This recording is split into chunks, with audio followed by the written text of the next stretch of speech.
Righty-ho. Hello, hello, hello. Lovely. I just bring up OBS there. Brilliant. Cool. So, welcome everyone to week 6 of 9 of the Division EUB Reddit Rookie League recaps. This week I've got with me a couple of hosts from co-hosts which are from the league. We've got Crag to Hack. Say hello, Crag. Hey there. And we've also got Jubba. Say hello, Jubba. Like a box of chocolates.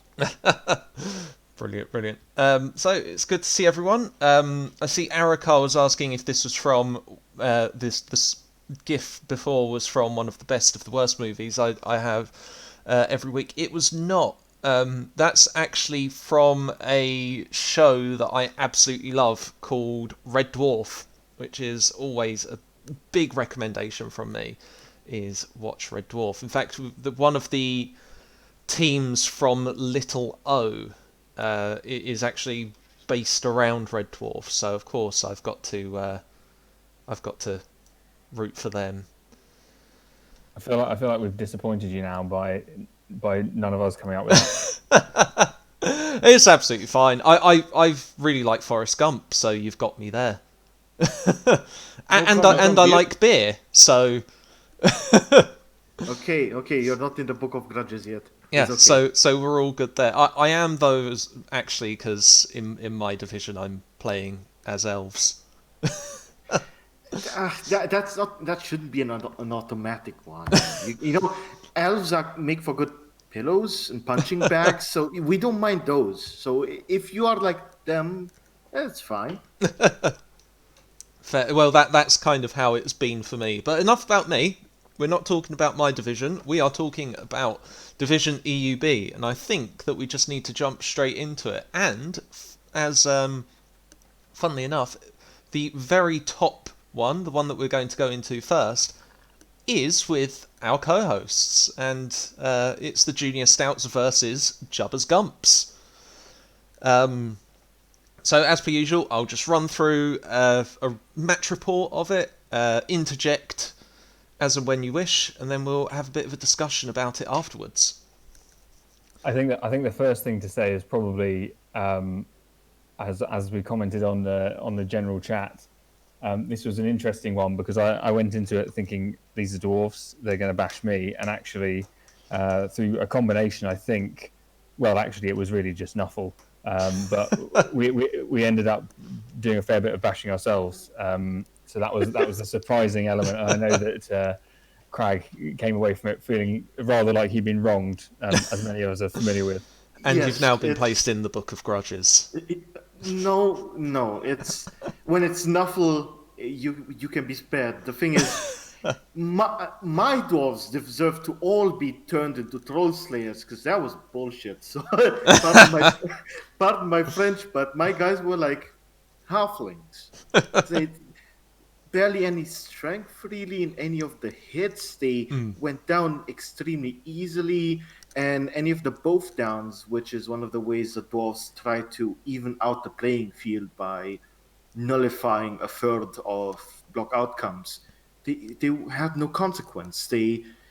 Every single block where there was a both down, there was a better option for Jabba. So none of those were nice for me. Yeah, well, just to give the good old match report. So with this, Jubba's Gumps won the toss, choosing to defend. The game opened with a fairly impotent pitch invasion, I would say, and it only knocked down a human blitzer, the dwarf strength 4 blitzer, and a block runner. After a quick pickup, the Stouts quickly got the ball deep in their half and set up a forward screen for the ball-carrying runner. The humans then brought their defence more central, KOing a Troll Slayer in the process, and then another was injured not too long after, suffering an agility break, which I think the Troll Slayer could have been fine with, but I think it was quite right here to Apo that to try and get at least one Troll Slayer on the field for the rest of the match, and he was placed back into the reserves box. The remaining dwarves convened on the right flank away from the central ogre roadblock and tried to nudle away at the human defences, but just couldn't find a way forwards. In fact, very few dwarfs actually managed to get past that centre line, which was horrible to see.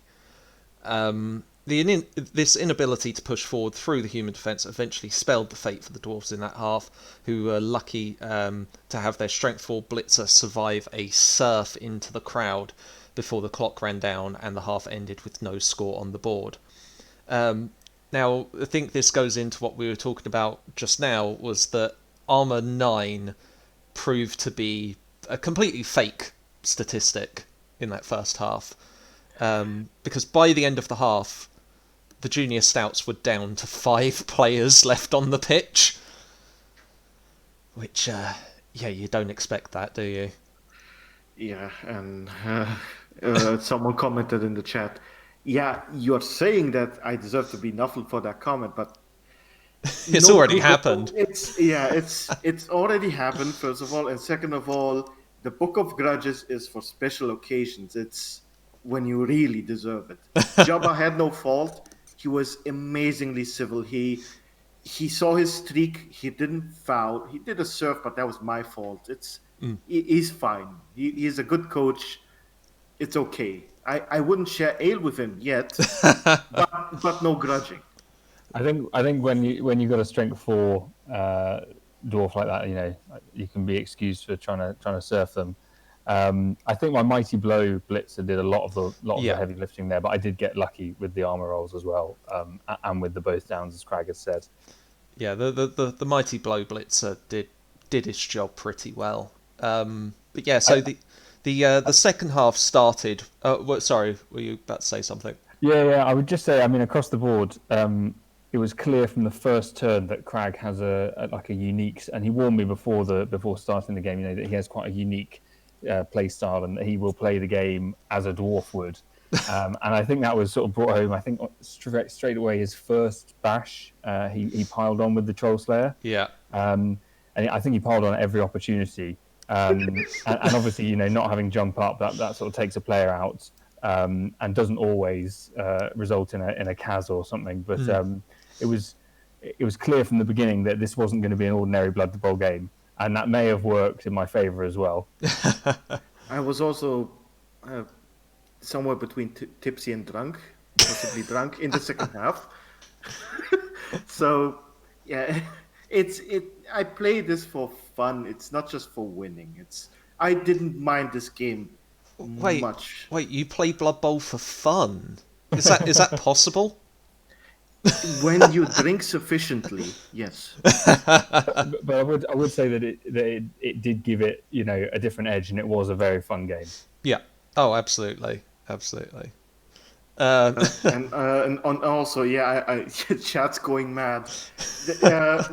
Mind you, I also played Dwarf Fortress. My definition of fun. Oh, it's very different. There's a comic. Just Google Dwarf Fortress fun comic, and you'll approach the direction I go into. I'm not saying that my dwarves are expendable, because they're not, especially these dwarves. It took me a long time to come up with the names that are completely stupid. But pain is good, and it's weakness leaving the body. That's how we go.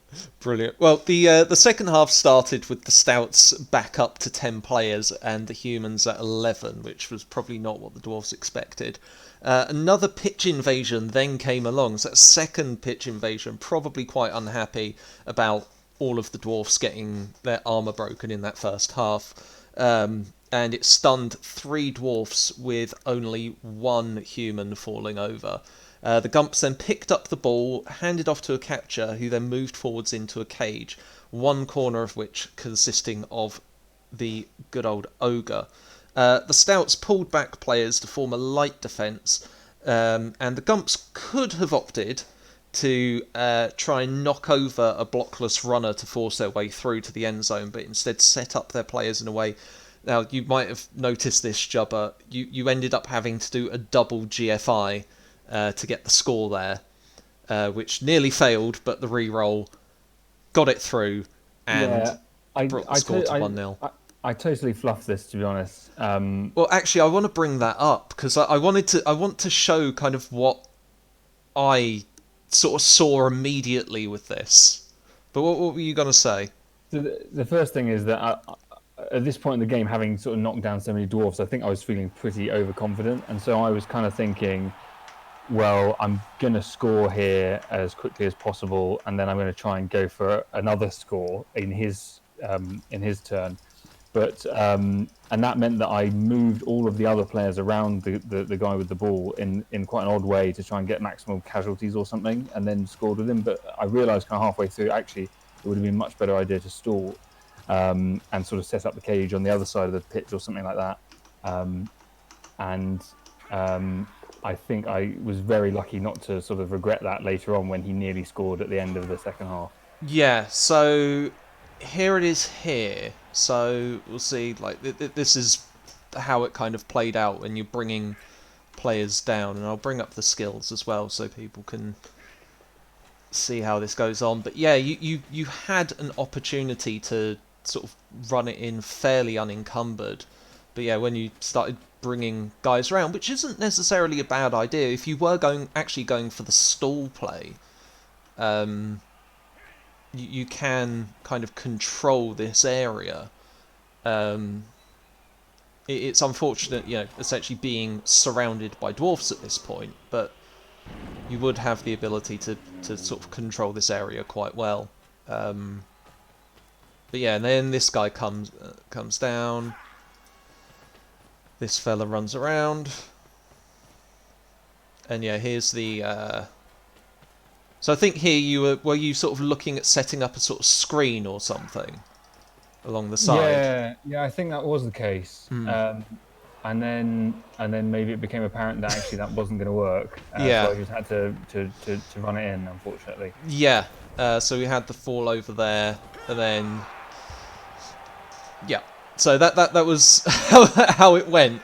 Because I was looking at it because I wasn't sure where it looked like you were trying to set up a screen that didn't quite work out there. But I just wanted to have a look at if we were to go for the score, and this is the fanciness that I was bringing up earlier, is that best way for this, now let's come back on here, so you've got movement 8 catcher here, and he's got the ability, because this guy here hasn't got tackle like the Longbeards, it's not the worst thing in the world to dodge through his zone, because you've got a free reroll there. It's not great, but it's pretty okay. But one thing that you could do is essentially play it safe a little bit. You bring this guy into here because he's got guard, and you can bring some of the players down. So you can look to maybe screen off this guy here just in case things go wrong. You can bring this mighty blow guy down and around here to kind of cover the rear. And you've also got this guy's movement 7, so he can go 1, 2, 3, 4, 5, 6, 7. So he covers this corner of the cage in case things go quite wrong. So there you've still got, after you've brought him down, you've still got a cage nicely set up as well as a bunch of guys covered. And then that allows you, once this guy's here with his guard, to bring this guy down, blitz this guy out of the way, and then you've just got a nice safe run down. So that's kind of the way that I looked at it if you were going for a kind of the quick score there. Yeah, as I say, it was a bit of a muddled turn. I think I got overexcited. But it's really, love the new software. It's really helpful to be able to see sort of, what you could do differently. Yeah, so that's kind of the way I was looking at it. Because one thing that's here is you've got, it's not great to end up caging yourself up here. Like if we clear this off a bit here. But if it's not great to stay in the cage here when you've got all of these guys back here, these guys here, and then these guys can sort of make their way over here. But I think you did sort of have the right idea with trying to get something going down here. And maybe if you'd have got this guy out of the way, just slightly, move him across there, then you can start setting up guys along this line here and place the ball carrier somewhere here. So they're not right next to the touchline, but you've got a good screen there. You get something around the back here, and then you've got these guys covered as well, and then that just completely brings these guys out of the play. You can at least stall it for maybe 1-2 more turns. This guy's a worry, of course, because he's got frenzy. But I just thought there's different things you can do there, and it's often quite good to just look back and see what it is that you can do with a situation. Yeah, definitely. That's really helpful. Yeah. But I just saw that, and when I was watching it, I was going, okay, you can do this here. Like before I even saw anyone move, I was automatically coming up with, right, how can we get through this situation? But yeah, but I think it's good, regardless, coming out of it at the end of that with the score, because it's still good to get something on the board, and I think you're right, maybe it did come down to a bit of, you're breaking lots of armor and stuff like that. Let's go in and get as much as we can, which is definitely not a bad idea. Yeah, I'm always very conscious of SPP and the need to kind of keep up with the witch elf waifus. So I was being a bit greedy. Yes, definitely. Don't get me started on those. But yeah, from there, so we got the touchdown. And then from there, it really wasn't looking good for the Stouts at the start of the second drive, thanks to a blitz for the Gumps. Though I did find that the Gumps found it a bit difficult to push too far through.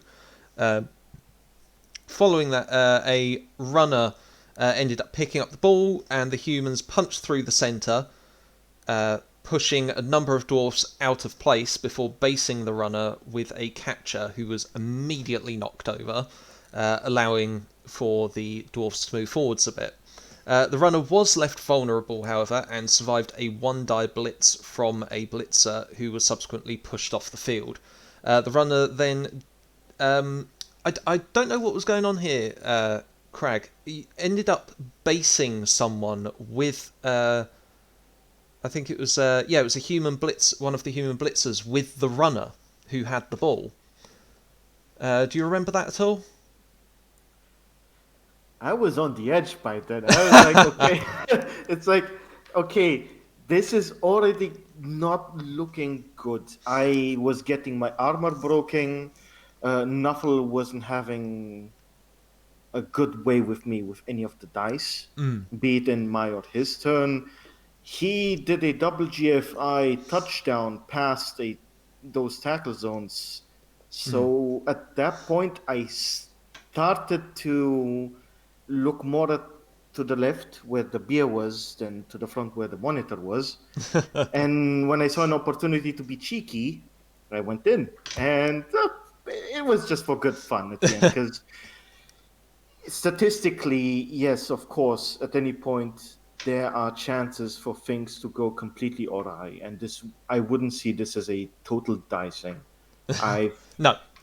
I've heard of worse. I've seen worse. Yeah. At times, but the thing is, I was already towards that end, and he already had the touchdown, so I just went in for the fun. Fair. And that was it.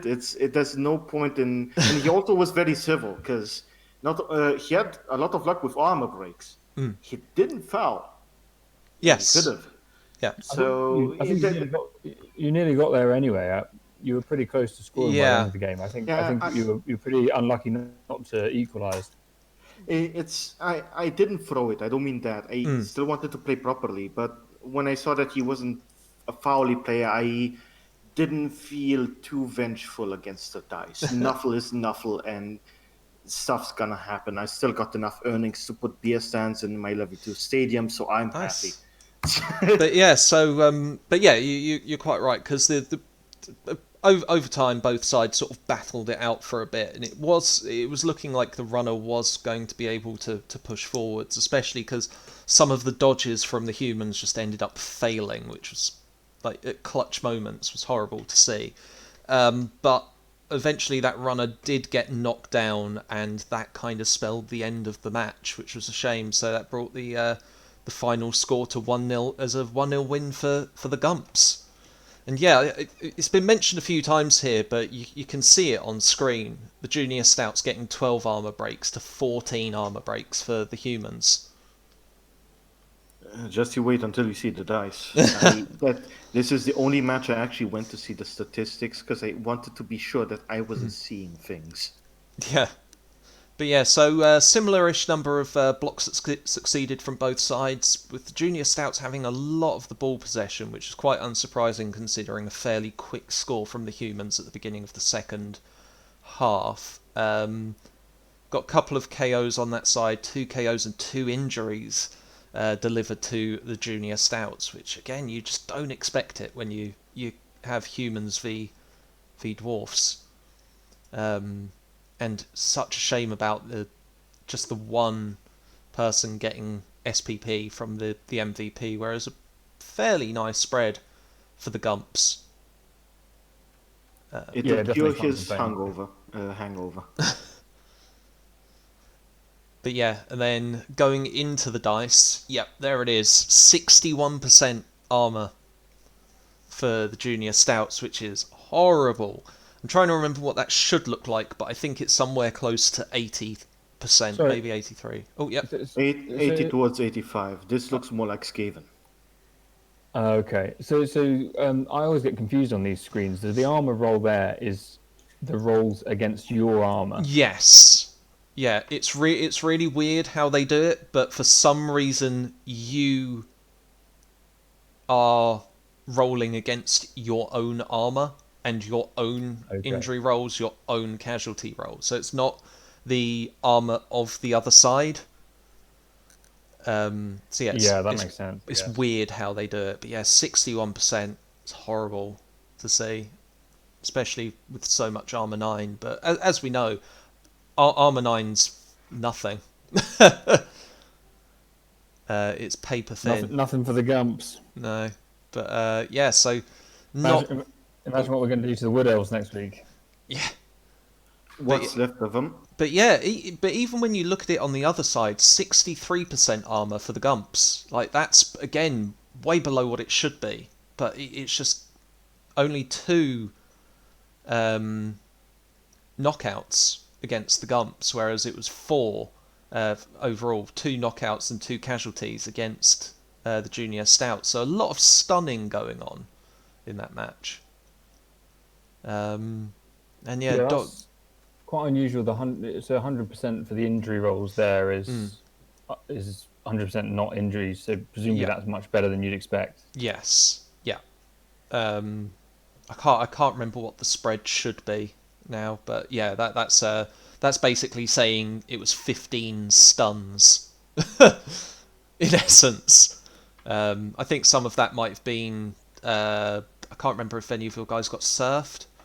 But yeah, the Blitzer did. Yeah, so that would go into the injury rolls. But yeah, that's crazy. Looking at the block dice, fairly good spread, actually. Got 29 on the top end for the Stouts, 29 pushes, and then 27 on the lower end. But even then, the lower end really is just the skulls. You want anything but skulls. And mind that all of the doubles, the 15 doubles, they didn't help at all. Neither did mine or his. So you can ignore that stat, just completely throw it away in the calculation.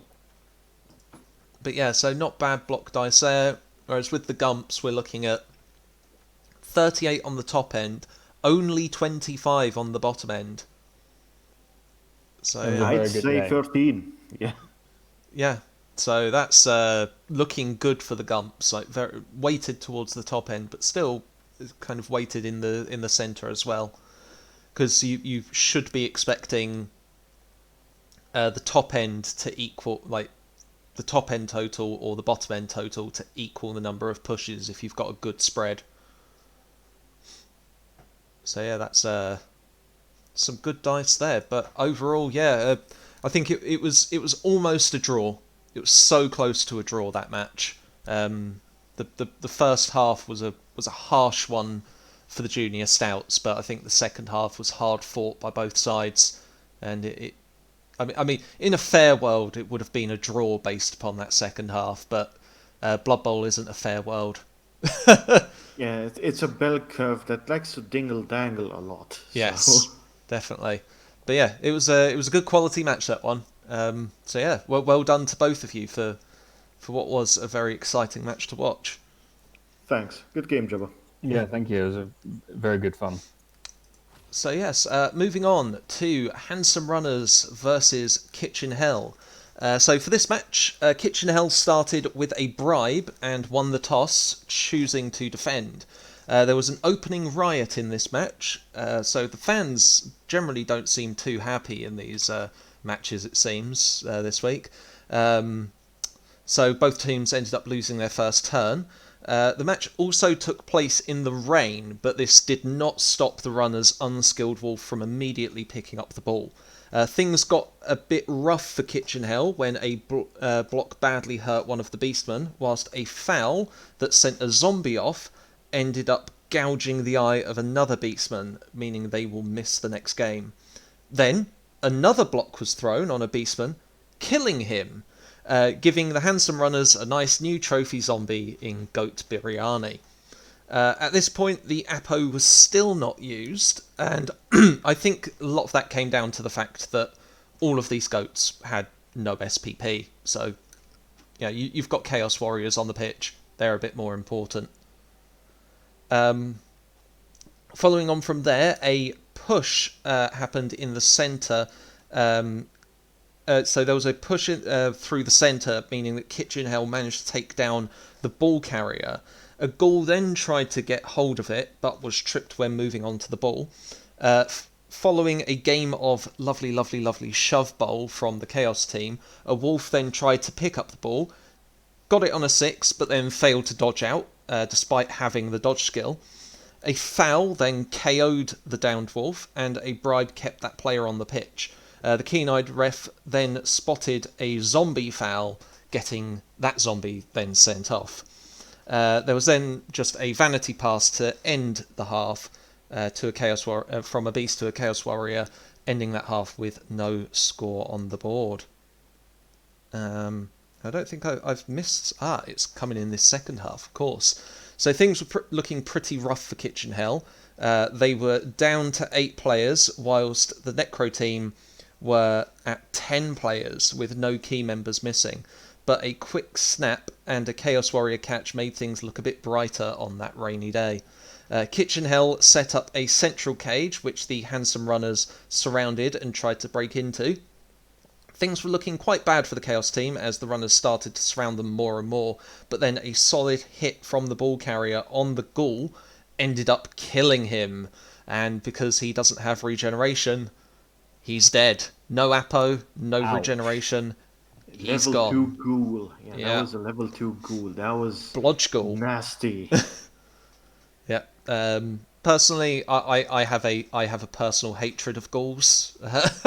It's pretty much irrational, so I was quite happy to see that. But I'm sure Kopkos wasn't very happy. But yeah, so that brought that match's death count to 2. Turn after turn, the cage barely even budged, and it felt like watching. Have you ever seen like Custer's Last Stand or Zulu? Because it just felt like that. It was just a square of Chaos players that were just being surrounded by enemies, just constantly picking at them. Yeah, it sort of felt that way, but again, at like turn 12, it was like a 6 versus 7. Yeah. It sort of equalized, but yeah, your Custer's last stand comparison fits quite well. But Good thing the Chaos Warriors have 4 strength, so absolutely. yeah, if that was, it's like Custer's guns. Yes. If he didn't have guns, they would have been annihilated. Well, they were with Custer's last stand. Zulu was the In one the where end, they managed to yes, survive.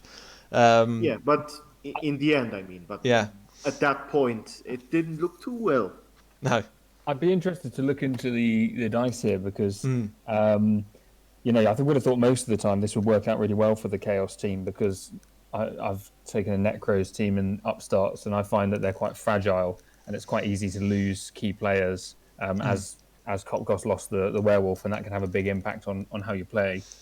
Yeah, well, you've got a lot of armor 8 on Necro, so it's a bit swingy at times, armor 8, I find. But yeah, most of Chaos is armor 8, and then you've got the Chaos Warriors with armor 9. But yeah, from that, Kitchen Hell just continued to get removals, including the Wolf. But they were really struggling to capitalise on these removals, and I think in part that was due to the Flesh Golems just refusing to budge. Like they were really disrupting the cage movement. By turn 13, there were, and I think this is what you were saying, Crag, there were only 13 players left on the pitch. The cage was then split open, and this actually gave Kitchen Hell an opportunity to start pushing forwards up the other side of the pitch. However, wolves do wolfy things, and with the assistance of a helpful flesh golem, the ball carrier was finally taken down. Kitchen Hell then had a chance to recover and immediately rolled dub skulls, which was horrible to see.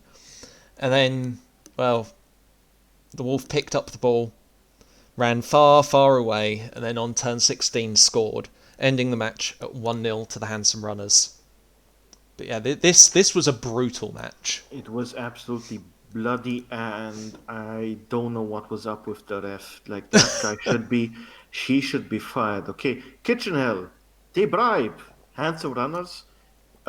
They got 2 guys removed for fouling. It's like it was a supremely foully game, supremely bloody in general. But again, it's Necro against Chaos. It was insane. Also, the Goatman that was turned into a zombie in half 1 came back in half 2. Do you know what? I didn't even keep an eye on that. Of course he did. He got back in half 2, and I don't know if it was intentional. FTP for a Kaz. I don't know if it was intentional, but he got injured. I think they were like, you should have just gone into the ground to the maggots. Why did you stand back up and go to them? And they injured him. I didn't even notice that. Yeah, that was insane. It's like okay, Kopkos did get fucked over, but that would have made the match for me if I was him. It's like, yeah, awesome. I zombified the Goatman, and then he actually got angry at him. Awesome. I won. Oh, that's amazing. Yeah, Kopkos is saying he'll have a good place on the line of scrimmage. I think that's where all of the trophies should go. All of the trophies go onto that line of scrimmage. But yeah, similar number of armor breaks for each side, both teams getting a death. And looking at these stats, I mean, look at this. Like, 1 KO, 2 injuries, 1 kill. Other side, we've got 3 KOs, 4 injuries against the Handsome Runners, and 1 kill. Looking at that, you expect Kitchen Hell to win. Like, you think, oh my god, look at how much they just brutalised and bloodied the other side. But those wolves, man. Yeah, they very nearly did, I think. I think this, like, I've got another comment about sort of 2 of the games where it seemed like there was 1 dice roll that really made the whole difference. And it seemed like that was the case in this one as well. Yeah. Because that warrior, I think he could have probably run it in if he hadn't been smashed by the wolf or if he managed to get the ball back. Yeah. But it was solid play from both of the players, I think. Oh yeah, it was really tough going for both sides because that cage, it just stayed there and it wouldn't move.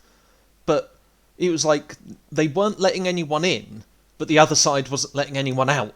They were just standing there punching each other for ages. Dwarfs. Yeah, pretty much. Not like mine. But Mine yeah, are shit. but yeah, a nice amount of SPP going on here. We've got 12 for the handsome runners there, whereas on the other team we've got what, 14 SPP for Kitchen Hell. This is really good to see, because I think I've played Handsome Runners and Kitchen Hell, and both times I played them, I think they were sort of it was the last match of a drought for SPP, so they were relatively fresh when I played them, and then it's obviously really good to see them skilling up and causing more difficulties for other people in the league. Yeah, especially for Kitchen Hell, because CAG went like 4 matches without a skill, something like that. Yeah, It was horrible to see. Like, I know early chaos can be tough, but you don't expect it to be that tough. But yeah, looking at the dice rolls, we've got 63% armor for the handsome runners, below what you expect. 36%, like, taking a lot of injuries there from all of the armor breaks. Otherwise, everything. 33%. I mean, you've got a low number of dodges there, but still 33% on dodges is not nice to see. Kitchen Hell, 64% on armor. Very, like, really low armor in both of these matches. Everything else is looking pretty okay, to be honest. For the number of dice rolled, doesn't look like a particular dicing. It's just both sides really suffered from the armor rolls. I mean, I've not played much Necro, but the key thing that always upsets me about playing them is I somehow, managed to lose the werewolves pretty early, because I've sort of put them in a silly place, or with Frenzy, it's pretty easy to put them in the wrong place and then get them lost. So just managing to keep that werewolf alive so that it could take out the Chaos Warrior on turn 15 or whatever it was sort of a key strategic win, I guess. Absolutely, yeah. The werewolf was the hero unit. Yeah. And when I played them as well, the werewolf worried me the most. And I was kind of advised to, okay, if you can, bash him. And it felt like I should, because he's scary movement allowance, especially. And now we've got 2 werewolves, one of whom has Blodge, which is horrible. Horrible werewolf. Movement 8 with Blodge. Disgusting. Get rid of it. Blodge Claw, sorry. If that thing rolls doubles and gets, like, Mighty Blow, or rolls a strength up, then that thing's gonna be a beast to be reckoned with. It's nice to see them develop. Yes, but that werewolf might go, at least in the next season, into a certain book of certain grudges. Absolutely. If that happens, if he faces other dwarves, that's gonna happen definitely. Like, Kopkosh is a nice player, but that werewolf's gotta go.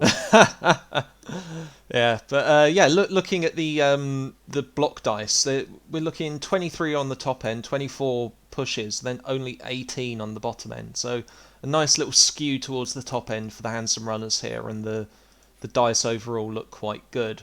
Looking at Kitchen Hell, we've got 33 on the top end, 32 on the bottom, with 39 on the pushes. So a little bit skewed towards the pushes, but overall fairly balanced.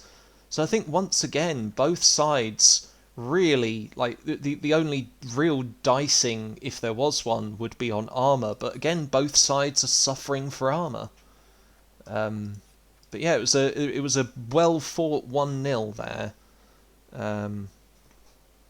So yeah, it was a good match to watch, that one. Really liked that one. But I would like to add, like, based on recaps, because this is the first set of matches I properly watched through and took notes. I can feel like both my play and everybody else's play generally improving. yes. Maybe with 1 or 2 exceptions which might come up, but then again, considering what sorts of blunders I did in my first 3-4 matches, I can't really comment. But yeah, it was awesome to see. It was a nice match. Yeah. No, I think everyone's been doing really well so far, and I think it's really coming out where people are improving. So it's really good to see. But I think that sits alongside what I said about the skills as well. I think handsome runners. I think we may have drawn or lost, but I remember he said to me after that match, that was the first match where he sort of really felt the team, and you can definitely see that in the way that he's played, and you can see that in the way the team's developed since as well. Yeah, it's great when you feel that. So Jotunheim's Wolves versus Witch Elf Waifus, we saw because that got spoiled last week, so we're not going to look at that. No. You guys need to stop playing matches when I'm recapping. Jeez. This was a great one though, and this is where I think what I was saying about there being one dice roll that really sort of decided it. This is one of the examples. Sure. Well, yeah. I mean, as you can see just from the scoreline, this seems like a bit of a juicy match.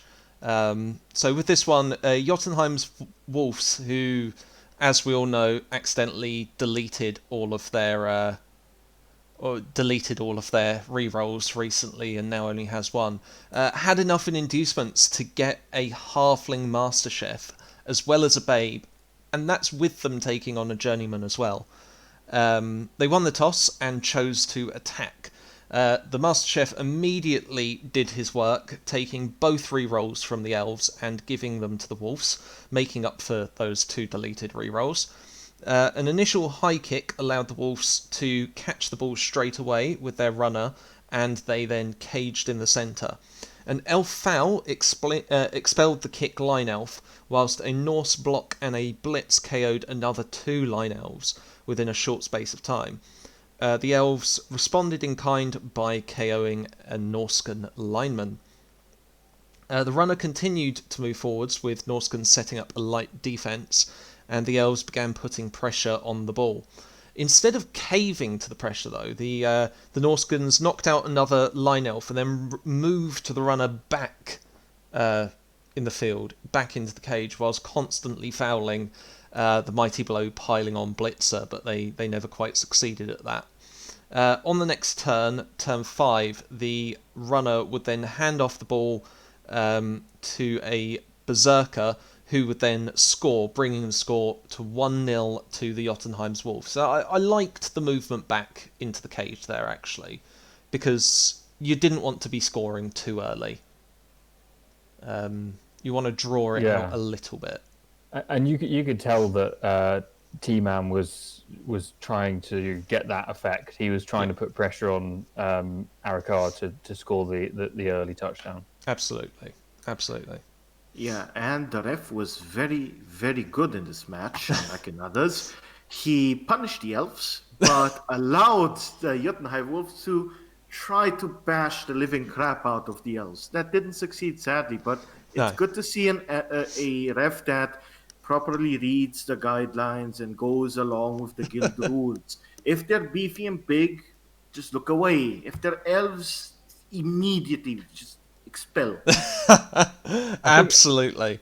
I think as well on fouling, it's not something that I know a huge amount about, and I haven't done a lot of it. But I don't. Maybe T-Man, I think he's in chat, can comment on this. But I've just picked up from your recap the fact that his kick lineman was sent off. I don't know whether he deliberately fouled with the kick lineman, knowing that if he got sent off, he'd be in a way kind of protecting one of his skilled players. But that's maybe something that hadn't occurred to me before. It can happen. I've had that happen in the past where I was playing. It was a friendly match, kind of. Well, I say friendly match. It was with friends, but it was in a league format. And I had lizards. They were playing vampires. It was like this was the match that really mattered. And my lizards just went out and absolutely beat the ever living shit out of all of the thralls and vampires. And by the end of the match, my friend was trying so hard to protect his vampires that he was just fouling as much as possible. Not to get rid of my guys, but to get rid of his guys so that they didn't get injured. To keep them safe. I've definitely read about it as a tactic, when you're down. Yeah, he was fouling and he was intentionally moving his vampires to try to bloodlust to get them sent off. Yeah, I don't know anything about Bloodlust, but is it correct? If you don't have Dirty Player, it's a 1 in 6, isn't it, to roll the doubles and then get sent off? That's Bloodlust is a vampire one, so that every time that you activate a vampire, you have to roll on a d6. If you get a 1, then by the end of their turn, they need to bite a thrall. Otherwise, it's a turnover and they get sent off just for until the next drive. I think you're thinking of Sneaky Git, which you can, if you roll doubles on the first, on like the armor break, but don't break armor, then you're fine. It's something like that. Yeah, I was just saying. Without that, I think if you're just fouling with someone who doesn't have one of the special foul skills, then it's a 1 in 6 to get the doubles, and therefore quite a high risk of them getting sent off, which is normally a bad thing. Oh, but I see what you mean. Can obviously work for you. Yeah. Oh, I see what you mean. Oh, T-Man's just owned up. Yeah, he just fouled with that guy. Why not? Why not? I mean, if anything, you should think, we're not going to be kicking again anytime soon. Or you think, we're going to be kicking loads this match. You could do that and think you're just going to score loads. But yes, anyway, so the next drive started with some of the elves coming back, putting both teams at 10 players apiece. The waifus set up for a hard push on their left flank before another riot, shortened the number of turns to score to 3. So this is the second riot in 3 matches, as well as 2 pitch invasions. The fans were not happy this week. After the ball was collected by the Witch Elf, the Norscans smacked a Lion Elf, killing him, bringing that death counter up even more. And then they surrounded the Witch Elf. She managed to run out, however, but failed a throw to an elf further up the field. Following this, another elf was pushed off the field and knocked out by the crowd, but the mighty blow piling on Blitzer responded by knocking out a lineman before the end of the half finished with no extra score. The second half started with the Master Shelf stealing just 1 reroll for the Wolves. The elves started the half making the same play as before, but this time pushed the Witch Elf forwards, who was soon based. She managed to get free, however, handing off to a blitzer who blitzed their way through the Norscan defence and equalised on the second turn of the half. So that brought to 1-1. That was a really kind of elegant play, I thought, and exactly the kind of way that Dark Elves and Elves in general can kind of take you by surprise, I think, because looking at the position at the beginning of that turn, you wouldn't have thought, or I wouldn't have thought, they could get a touchdown here. But saving the blitz, doing, I think it was a handoff, wasn't it, to the guy, and then doing the blitz with him and scoring. That was rapid. Yeah, and that's the thing to bear in mind as well. Is like a lot of you can do some good stuff with blitzing with the ball carrier. It can be the right thing to do. And in that case, it absolutely was. It was better to go for the handoff, blitz and score, rather than do the blitz, get to the end, and then try to go for a throw. So yeah, it was a good play, that. I like that one. So yeah, in the following drive, on the kick, the ball landed, bounced, and then was caught by the journeyman Norscan, who then moved forward to cage up as the team pushed up the right. 1 second. Wonderful. Just screw up my notes. Why don't I? There we go. The elves then moved forwards to worry the cage, injuring a tackle lineman and the piling on berserker.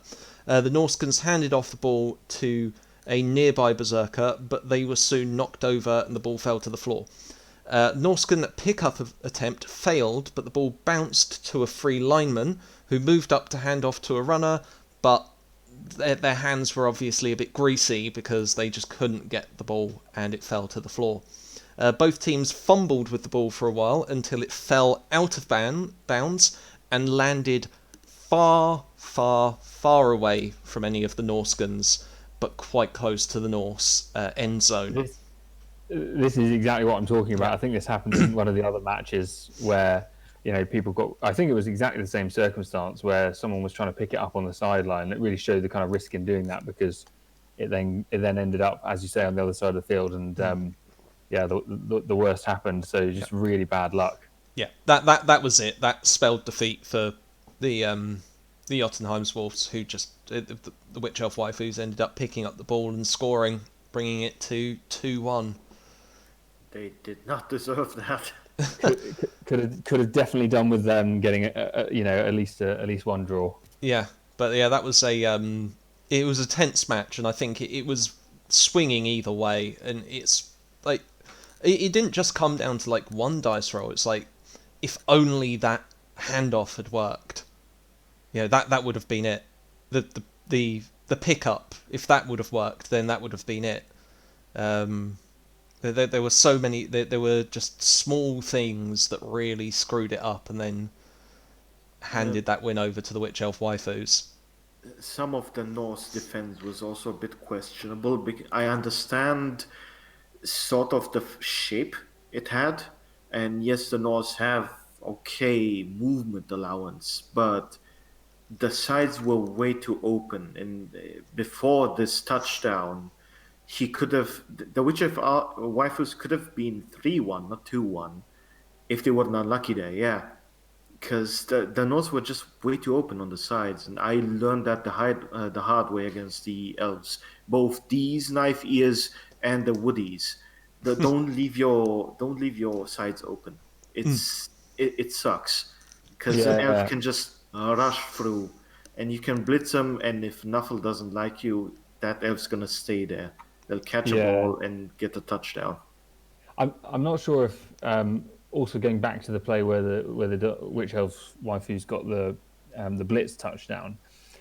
I think the Jotunheim Wolves had a numerical advantage of like maybe 2 or 3 players, and I don't know whether it was frenzy or something, but it meant that the way they ended up being positioned was that they had quite a lot of players quite far up the pitch, so they didn't have that many players sort of. I always remember what I've read about defenses. Resist the temptation to go around the side and try and keep as many players sort of between the ball and the touchdown line. Yeah, that's a fair comment. That's fair. So I think, and as always, there's always lessons to be learned from all of this. Every game, it's good to try and take a lesson from. So I think that's not a bad shout. But yeah, look at that big difference in terms of the numbers of blocks thrown. Like pretty much double, like over double blocks thrown there, and then you see what's that? That's 4 KOs, 1 injury, and 1 kill versus 2 KOs and 2 injuries. So it's a nice brutal match as well there. 10 Oh, go ahead. Yeah, I mean, I guess the numbers there kind of show a little bit of Nuffle at play, because you've got the Wolves doing twice as many blocks, and then they get twice as many KOs, but actually the Elves are quite lucky to get the extra injuries. But then I suppose the Wolves got the kill. Yes. But it was good to see that many. It was good to see the Wolves bashing so much. I really like the animation when they pile on. Yes, the elbow drop. I think that's also the foul animation. It's great. Both teams had pile-on in that match, actually. It was quite fun. But yeah, 10 SPP for the Wolves, and then we've got 15 going to the Witch Elves here, as if they needed more SPP. How does he do it? Does he? I mean, is he? What? I mean, that's 2 touchdowns, 2 casualties, and the MVP there. So yeah, it's a good amount of horribleness going on here. Need to stop getting SPP, T-Man. You're bloating your team, mate. But yeah, looking again, like 68%. Now that is what you expect from Norse. Like this is actually an armor rate that looks appropriate. And I think that the catches here, some of that was on bounces and stuff like that, so it's difficult to really fully tell what that should be. But overall, we're looking quite... it's pretty decent. for this. Same for the Witch Elf waifus. It's looking pretty decent. Low on the dodges, but maybe some of that was not just 2+, but 3+ as well. But overall, dice aren't looking too bad for either side. I think, like you said, Jubba, earlier, it came down to very particular dice being rolled.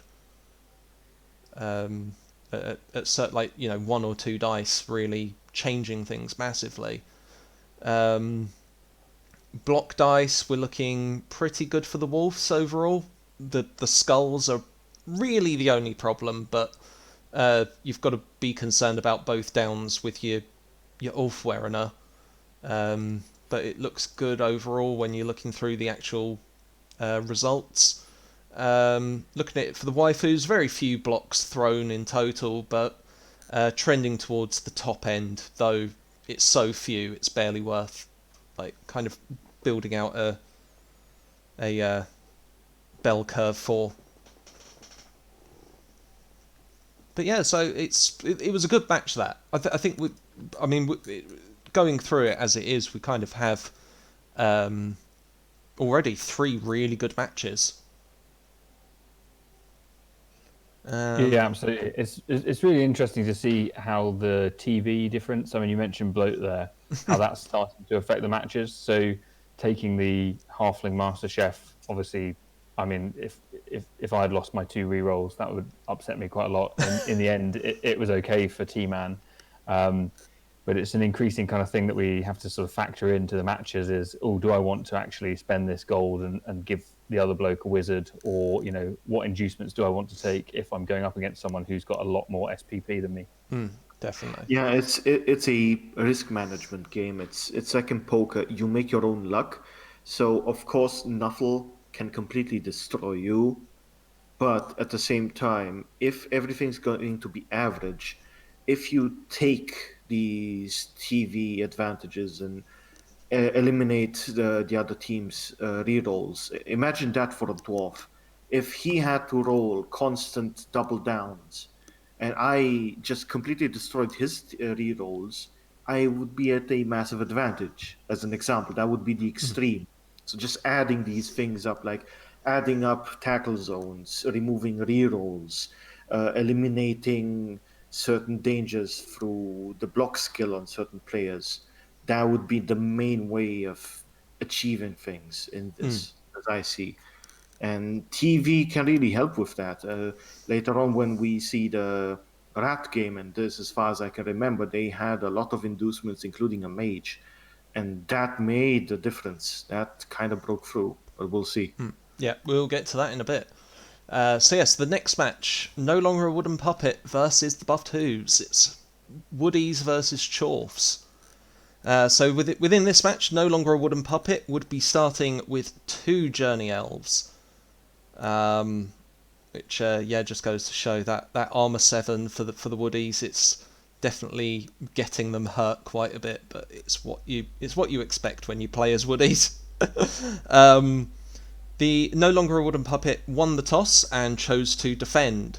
The second block that was thrown of the entire match by the buffed hooves straight away ended up killing one of the journey elves, and he has not gone onto that death counter on your screen because he's a journeyman, he's not a real player, he doesn't count.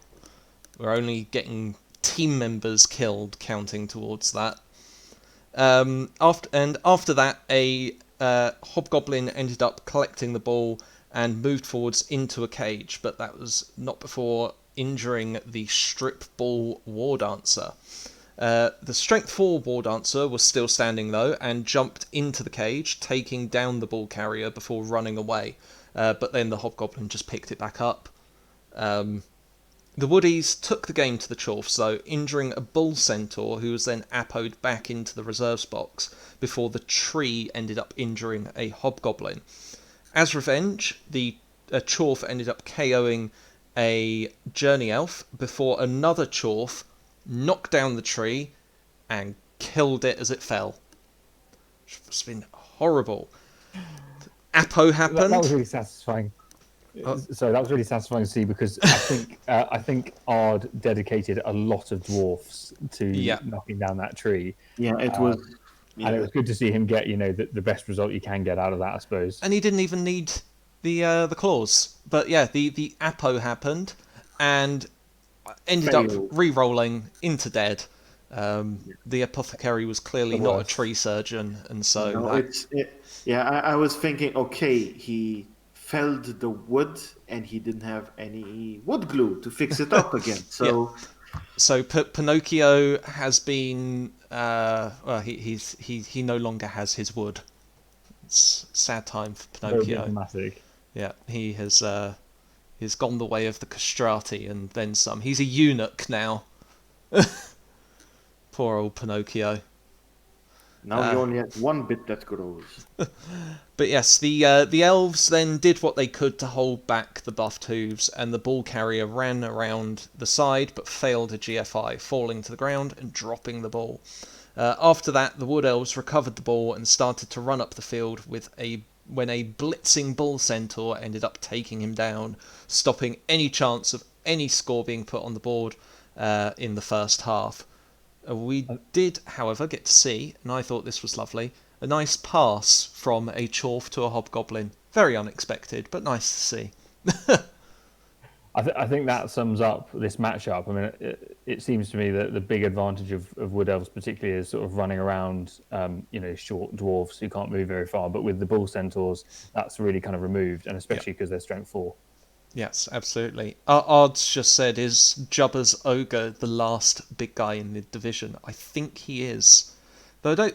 Did we start with many big guys? I think you might have had the only big guy at the very start. No. We had Fuck Rat the. Ogre, we had the Yes, Yeti. of course. Rat ogre. Oh my please god! How do could not- I forget? Do not curse. Yeah. This guy's like what's that book about the genius guy who takes the serum from the mice? I can't remember. Algernon. Oh, Yeah, Flowers this for is Algernon. Yeah. Yeah, this is the smartest ogre who has ever existed. So he needs to survive this league, and then he needs to go to university and cure cancer or something.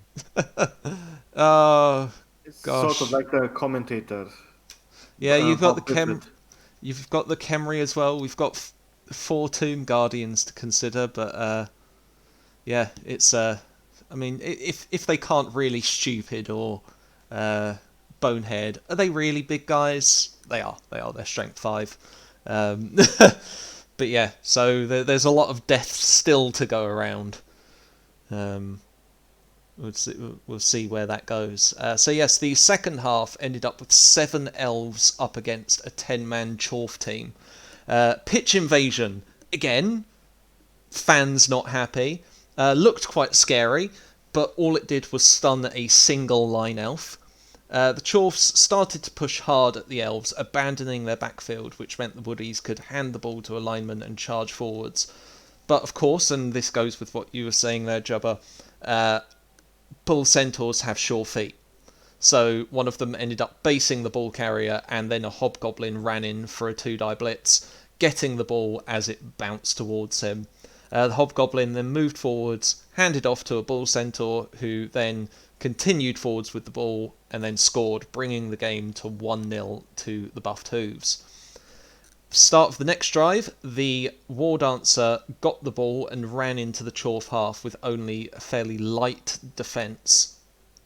This allowed a bull centaur to run back and take him down, and then a hobgoblin came along and picked up the ball.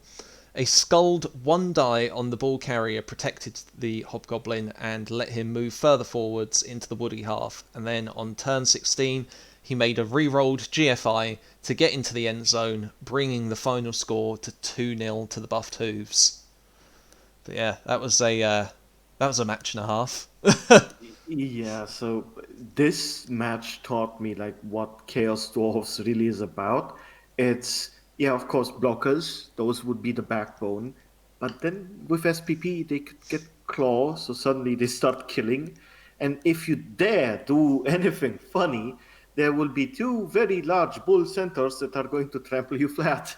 Yeah, they're an interesting team, and yeah, there's a lot of there's a lot of disdain for Chorfs because of how they just go around murdering other teams. Chainsaw Troll. They do seem to have, all of the bases covered pretty well.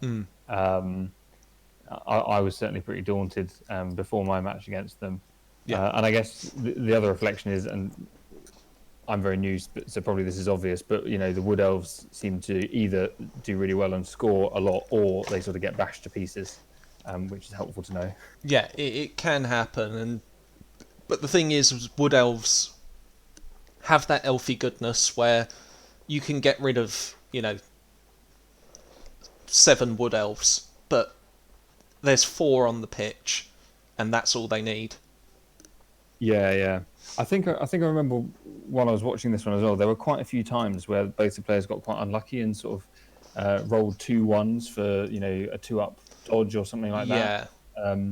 So that was interesting to see them sort of get undone.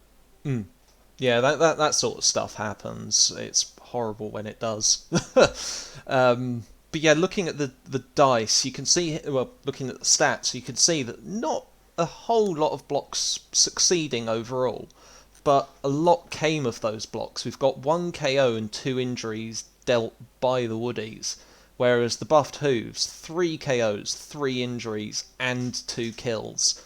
Like, those Wood Elves took an absolute pasting. Just nasty for them. Unfortunately, it seemed to be just linemen. Yeah. He's still got the the highly skilled war dancers and the catchers with blodge and stuff like that. Yeah, absolutely, and they're waiting to get stepped on big time. It's what happens. I think there's this league. Both elf teams have painted definite targets on the backs of some of their players.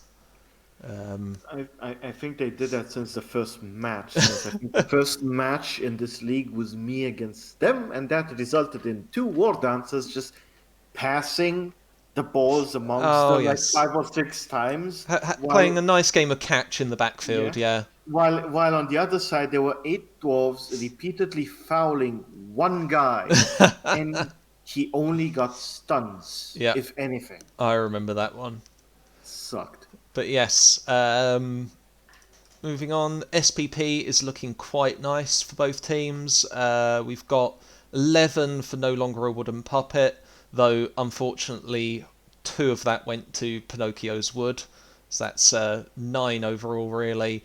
On the other side, got a nice spread of SPP for the Buffed Hooves. What is that? That's 10, 15, 18 SPP overall. That's nice. That's a very good number. Yeah. But you could still count those 2 on the wood. That's like rigor mortis. It's stiff, it's there, it counts. But yes, looking at the dice rolls, dodge is slightly below what you'd expect for the Wood Elves, but it would probably balance out with a couple more dice rolls, I imagine. But I think those failures definitely happened at kind of bad times. Everything else is looking pretty much balanced, apart from you could say the armor was definitely below what it should be there. That should be closer to sort of about 60% I believe. So a bit low there, and then the injuries at pretty much 50-50 for just kind of stuns to the bad stuff happening. Whereas if we look at the Chorfs, 78% armor, which I think is kind of balanced when you consider you've got armor 9 and armor 7 on the field.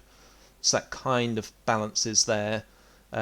Injuries aren't looking too great, but there's not that many there, so it's not too bad. Everything otherwise looking relatively balanced. So it's not too bad on. It's amusing to see the chat heating up here. Not only have you got the gauntlet laid down by Teeman, but Ard is adamant that he won't be successful. And then I love that Kopkos has just weighed in, just saying he doesn't want elves at the top. Yeah, it's good to see a nice bit of friendly competition, I'm sure. It's like in Eastern Europe where the Serbians are like remove kebab, but replace kebab with elf. It's I, move them away. We do not need them. I wonder if we're okay to kind of talk about how the league is going. The Wood Elves started out really strong, and I think they were very intimidating. They're up at the top with the Dark Elves, and now it seems that going kind of 3 wins, 3 losses, they're a bit less scary, and Yeah. Well, particularly yeah, we'll be having a between. look at that in a bit as well. So yeah, Okay. we'll have a look at that a little bit later on. But it's all good, and I had to sort out a bunch of stuff with Goblin Spy to make sure it was all looking good this time, because I realised way too late that things weren't right last time. But it's all good. So yeah, block dice. You can see here, 26 on that top end for No Longer a Wooden Puppet, but only 9 at this bottom end. So definite skew there for the Woodies. Whereas with the buffed hooves, we're looking at 19 on the bottom end. We've got 27 at the top and then 28 pushes. So again, a bit of a skew towards the top end there, but nowhere near as much as for No Longer a Wooden Puppet. It was just getting really good dice rolls throughout. Yeah, but then again, this is a bit of nuffle being of strategy being in there. It's good to have a lot of good rolls, but when all you need is one or two, either Yep. because your positioning is good or you're short, please nerf or knuckle, it's it doesn't really matter. Elves get squished, and then when they do try, then the centaurs come in and nope them out of the map. Yeah, absolutely. But yes, so that was that one. And we'll move now on to our last match. Rattus Lysivirus versus the Scarab City Rattlers. This match, Rattus Lysivirus started the match with 2 Journey Rats, a Babe, and a Wizard. The Scarab City Rattlers won the toss and then chose to attack. The ball was kicked into the backfield, and a Throw-Ra tried to pick up the ball but failed. The Rats then moved forwards, and the Throw-Ra then got the ball and moved forwards into a cage. The Rats then used their Wizard to knock down a couple of Tomb Guardians and a Blitzer with a Fireball, but didn't manage to get the ball carrier. However, a Blitz took him down and KO'd him. A Gutter then picked up the ball and moved towards the end zone with little risk of getting taken down. They then set up a solid screen and handed off to a Storm Vermin, looking to get him some much needed SPP. The mummies and skeletons then moved forward toward the screen, looking to put on a bit of pressure, and even ended up basing the ball carrier with a Throw-Ra. The Storm Vermin then blitzed him away, knocking that Throw-Ra out before screening right next to the end zone. Scarab City Rattlers continued to apply pressure, and it eventually proved to be enough, leading to the Rats scoring on turn 6, bringing the score to 1-0. And I liked the play from Rattus Lysivirus there to do a bit of a nice bit of screening and stalling, just to get as much of an advantage as possible. I thought that was a good play there. For the next drive, the Rats had ended up setting their players quite far back, which I would have liked to have seen them move a little bit further forwards, to be honest, just to try and get a quick touchdown for them. The Khemri team then pushed forwards to grab the ball, but ended up fumbling this next to the sideline, and it was thrown back in by the crowd right next to their end zone. Now, like I say, had the Rats set themselves a little bit further forwards, a touchdown here would have been really, really easy. But they still managed a dodge and a double GFI to end up scoring on turn 8, ending the half at 2-0 to Rattus Lysivirus. That was great. That was a really quality one to see there, is the Gutters using their speed to get an advantage there. Before the first touchdown, I'd like to comment. Sure. Camry had a chance. It would have used the GFI, but Camry did have the chance to use a blitz with a skeleton to attack the ball carrier of the Rats. He chose not to. Maybe he just didn't trust the GFIs, which is fine. I had my share of botched ones, which cost me games. But again, it's when the ball carrier is like half of his movement allowance is enough to get a touchdown. I would have tried at least because he might have gambled. Oh, okay, that's gonna gamble a delay, and maybe that's how I get him. But then again, just go for it in that way. It could have been worth something because if he had knocked him down or stunned him, that could have maybe resulted in a 0-0. Because if the first touchdown didn't happen, the second would have been completely different. That's fair. Since that, again, Yeah. it's the thing is, again, I was spectating, I was seeing it from above, and when you're not focusing on everybody's skills or frightened by something or trying a different strategy, of course you're gonna just see what could happen. But again, it's ball carrier is generally my focus. And if I can get rid of him, that's fine. I can delay and at least get a 1-0 against me instead of 2-0. Yeah. Or a 0-0. Yeah. But yeah, Nuffle. He could have tried the GFI and failed. Yeah, and I think that's the thing to bear in mind as well, is of course we're looking at all in hindsight without actually having, like, actually being in the game. So it's kind of easier for us to watch the match and comment on it because we're not, like, we've got a clearer mind in that aspect. We've not got the time, like the ticker coming down and stuff like that. We just have to sit here, watch the game, and say, "Nah, you should have done that, mate." Like I did earlier. Yeah, commentary is basically backseat gaming with a shield between you and the guy who would punch you. Yeah. It's the I think as well. Crag's point about the first touchdown not happening might have kind of impacted how the second one happened. Is true for the second one as well because that dice roll, that scatter that then put it so far up the pitch. Obviously, Ratus, this Tavares player, did incredibly well to kind of capitalise on that and score the second touchdown. But that then changed the whole of the second half because as a Khemri player, trying to fit in, 2 touchdowns in one half, I think is pretty ambitious. Absolutely. Yeah, it's basically as dwarves, and so as far as I've seen in this season, I don't think he really trusts his Tomb Guardians that much. Like, it doesn't matter if he gets free dice because they didn't really do much. I was frightened when I saw, oh crap, 4 guys with that much strength, they're gonna kick my ass even though I have 9 armor. They didn't really do much, and I think just 1 or 2 matches of that is gonna mess with someone. Again, like with my dwarves, I knew what they should do, but because of the crap they didn't do, I don't trust them as much, and I'm probably more defensive than I should be. And then Jubba's game happened, and now I don't really know what to do with my guys.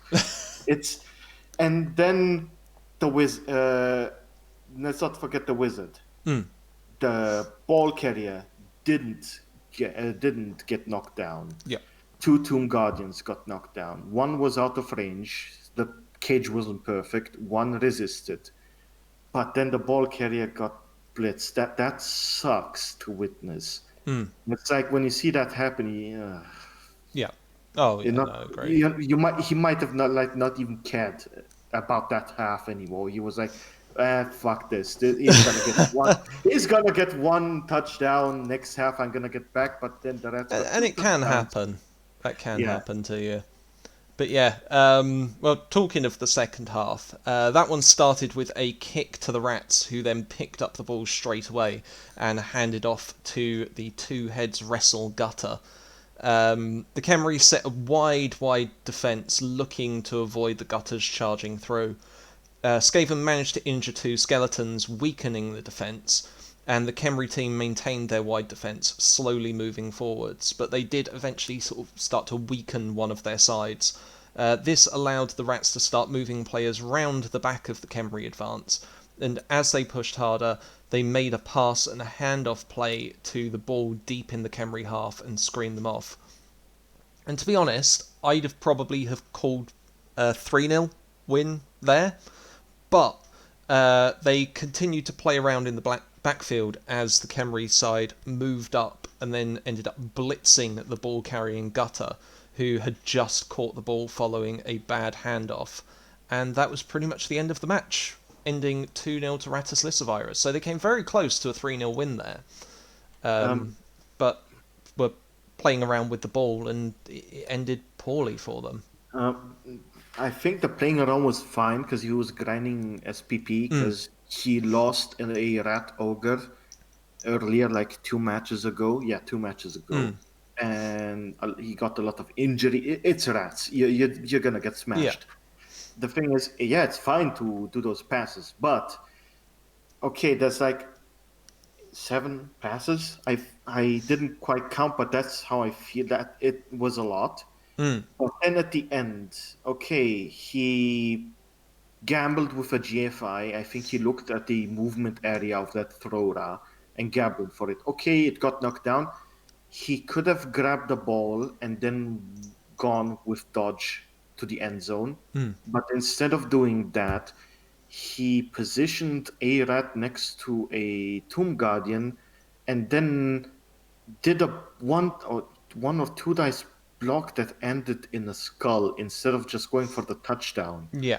I know that doesn't matter because it's a 2-0, but again, 3-0 against 2-0? Yeah, I think it's 50. Yeah, this is a really good point about the Skaven coach. I think because I remember watching his match against Ard and the Chorfs, and it was kind of excruciating because I remember he got to the end of the field and he had, I think he stalled there for maybe 3 turns, but he wasn't that well protected, and then he got blitzed and he in the end I think threw the game and it either went to the Chorfs, so it was a draw when it could have been a win.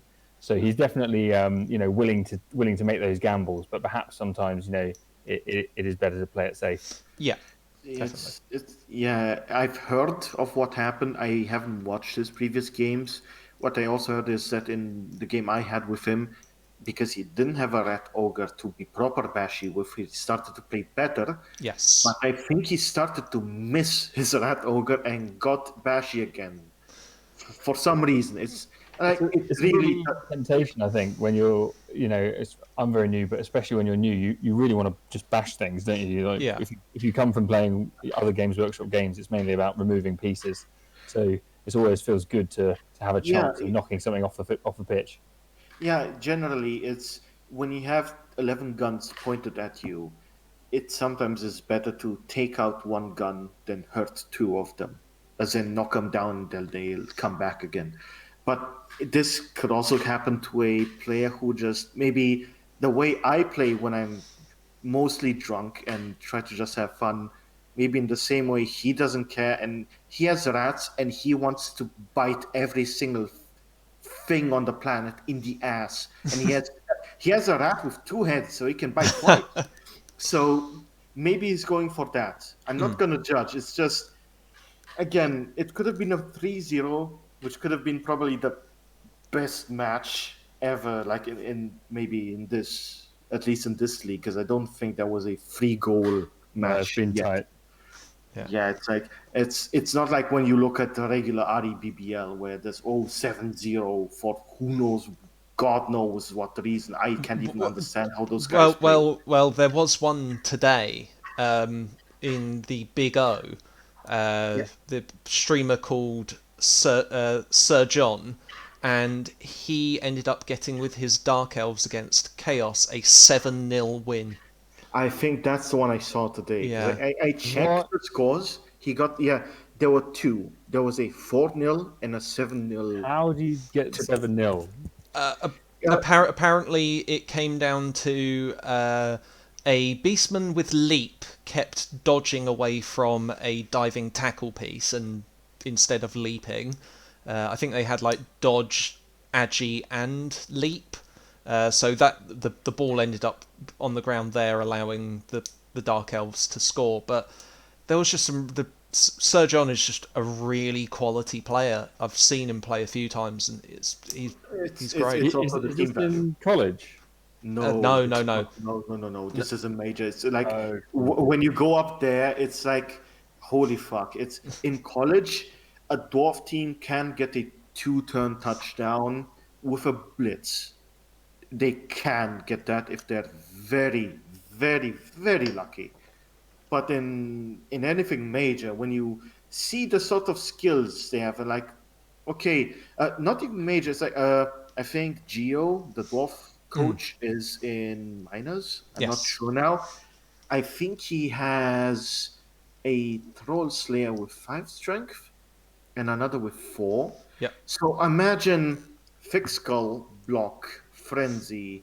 Uh, what's the one that's called that they can equivalent Oh, strength? Dauntless. A dauntless. So that guy could go against a death roller, another dwarf death roller, and he has a very high chance of matching the strength with dauntless and destroying. It's that guy just needs pomp. He just needs piling on and mighty blow, and that guy's gonna get on a dwarf grudge list. And are these teams that you can bring all the way through college, or Yeah, like So yeah, Geo's one is in the minors, so was in college in the nice? previous yeah. season. The one that got 7-0 today, I don't think they ever started in college. They're just in REBBL. They're just there, but they're part of Big O, which is the Aussie one, and they're Yeah. Just big dudes. It's just if you have 1,000 versus 1,000 TV with the same teams, it's they have so much experience and feel for the game. It's more than likely that you lose, even though you might play what you think is perfect. They might just set up a 5-turn trap but for one frenzy guy, and that's the only thing that's going to get their one touchdown. But yeah, Geo, watch out for his team. He has a death roller. I don't know why he went for it. He's making me want to go for it, but maybe next season. But I want his throw slayer. Holy fuck! Like that thing. It's like, okay, he may be pushed, but on the second frenzy, if you get a mighty blow with 5 strength on an elf, that elf is going. His skull is going on the other end of the planet. It's gone. absolutely, absolutely. But with this match here, it was one thing that was great to see was Rattus Lyssavirus finally getting a win. Yeah.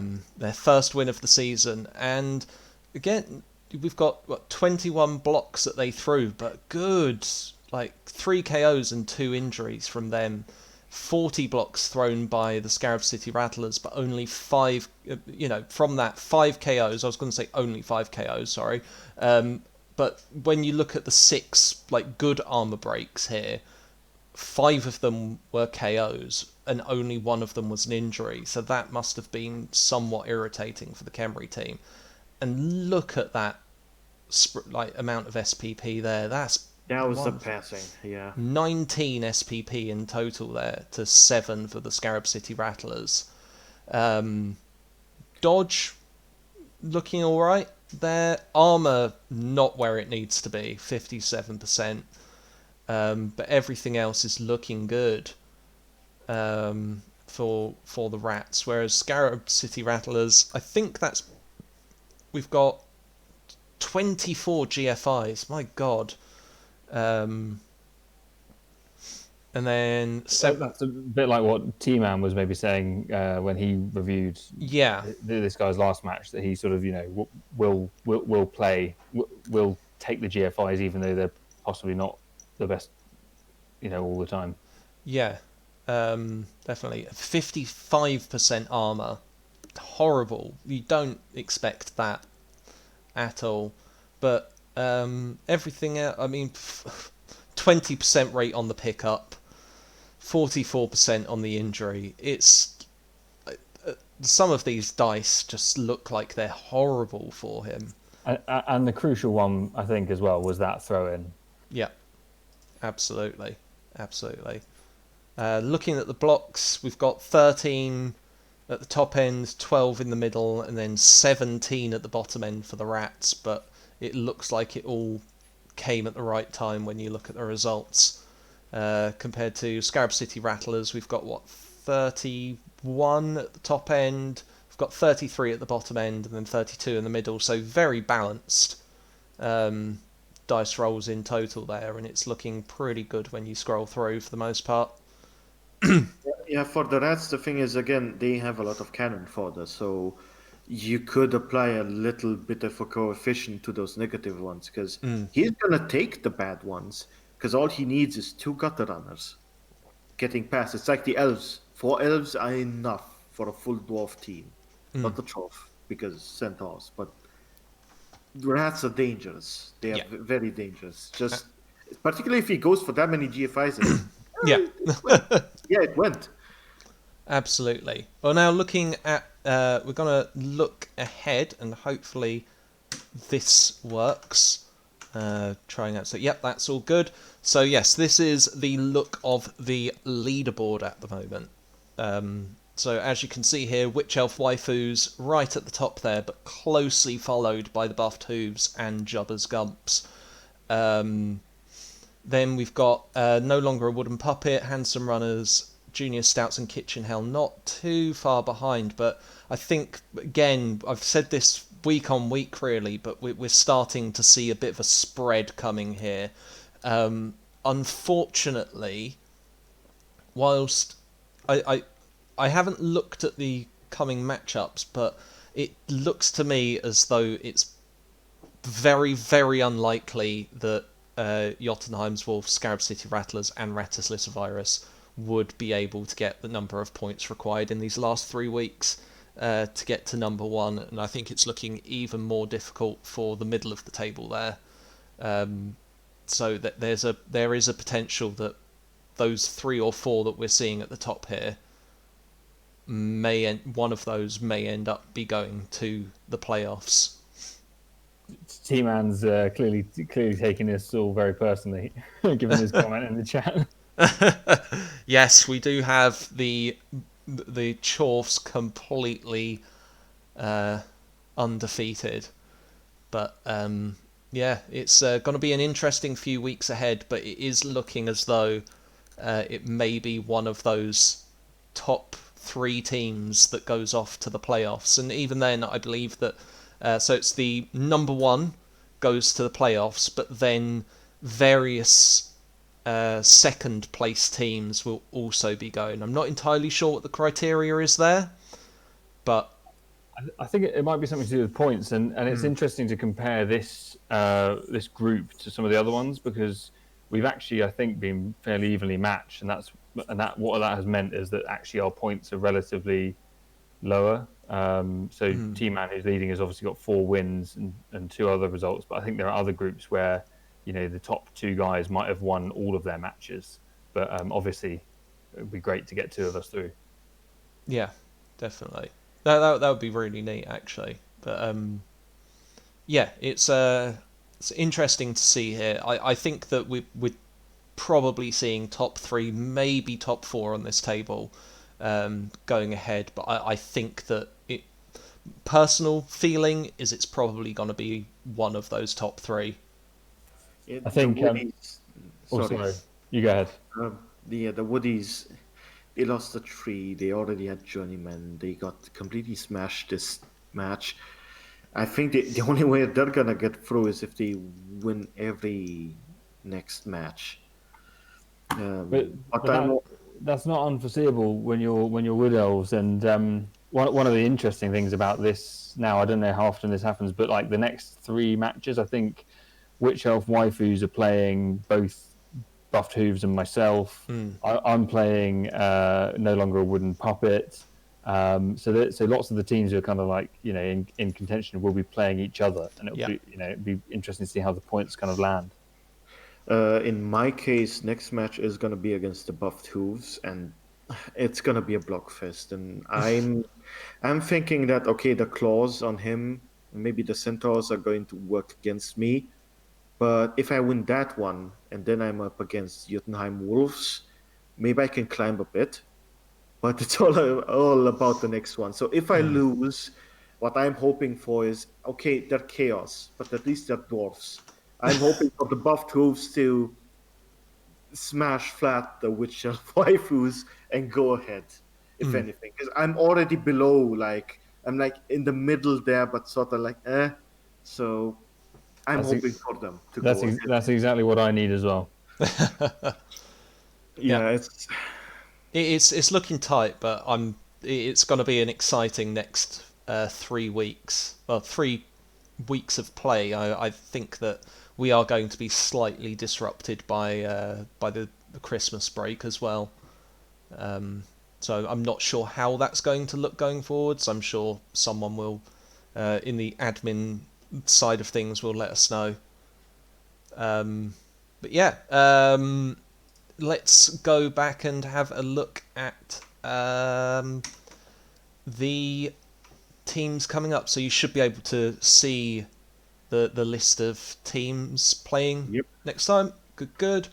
So starting off, we've got the Junior Stouts versus the Buffed Hooves. Crag, what do you think's going to happen? If his claw breaks through, and it's likely to do, I'm fucked. Otherwise, it might work out. I got the last time with the last funds, I got the beer stands, so maybe I can get some crowd surfs. Of course, I'm saying all of my strategy now in public, and he can listen to it. I've just realised actually we're gonna have to come back to this because I keep forgetting to do this. We need to look at the teams and where they're at now. Go ahead. So we're gonna have a quick run through, and then we'll get back to that. So we've got Kitchen Hell. They are down a couple of players for their next match, which is nasty. But they will just be getting Journeyman for it, so Journeyman Beastman. So it's not too different looking overall for the team. But I don't think they got any. Did they get a block on this Chaos Warrior? I think did Gordon Ramsay level up as well? Maybe. No, they didn't. So yeah, we're not. We're looking like a very familiar. It's two. Yep. So it's a new block. I thought it was a new block. So that's nice to get a bit more block on the team. It's definitely crying out for it. And then I suppose the team can start looking at developing sort of a bit more positionals when it comes to their beastmen. But yeah, being down 2 isn't nice, but they weren't important anyway, so Journeyman will sort that out. Looking over at...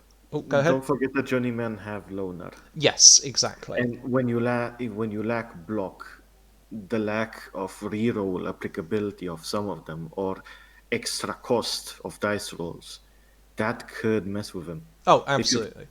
Because with me, it's okay. I'm going to get Journeymen who have blocks, so I kind of care, but not really. But him, not that much block, is forced to reroll. Unless he has a bunch of rerolls or gets inducement money, it's going to suck. Yeah, no, definitely. Moving on to the Witch Elf waifus, and my god, look at this lady. Awful. She Has now he leveled up? Yeah, Must and die. she now has tackle. She is looking like an amazing ball sacker right there. This is like when you get another Witch Elf as well. That's gonna be probably your block Witch Elf, but we've also got a third reroll on the team, which I think is the right thing to do. Get a bit more reliability onto that team in the shape of rerolls, and you've got the Mighty Blow piling on, and you've got 2 Blodge Blitzers and a Dodge Must lineman. die. Look at the TV though. You know, 1360's pretty high. Although he can probably be reasonably confident. You know, he's going up against the Chorfs, he's going up against Humans, which is a bit of a bigger TV team, and then someone else.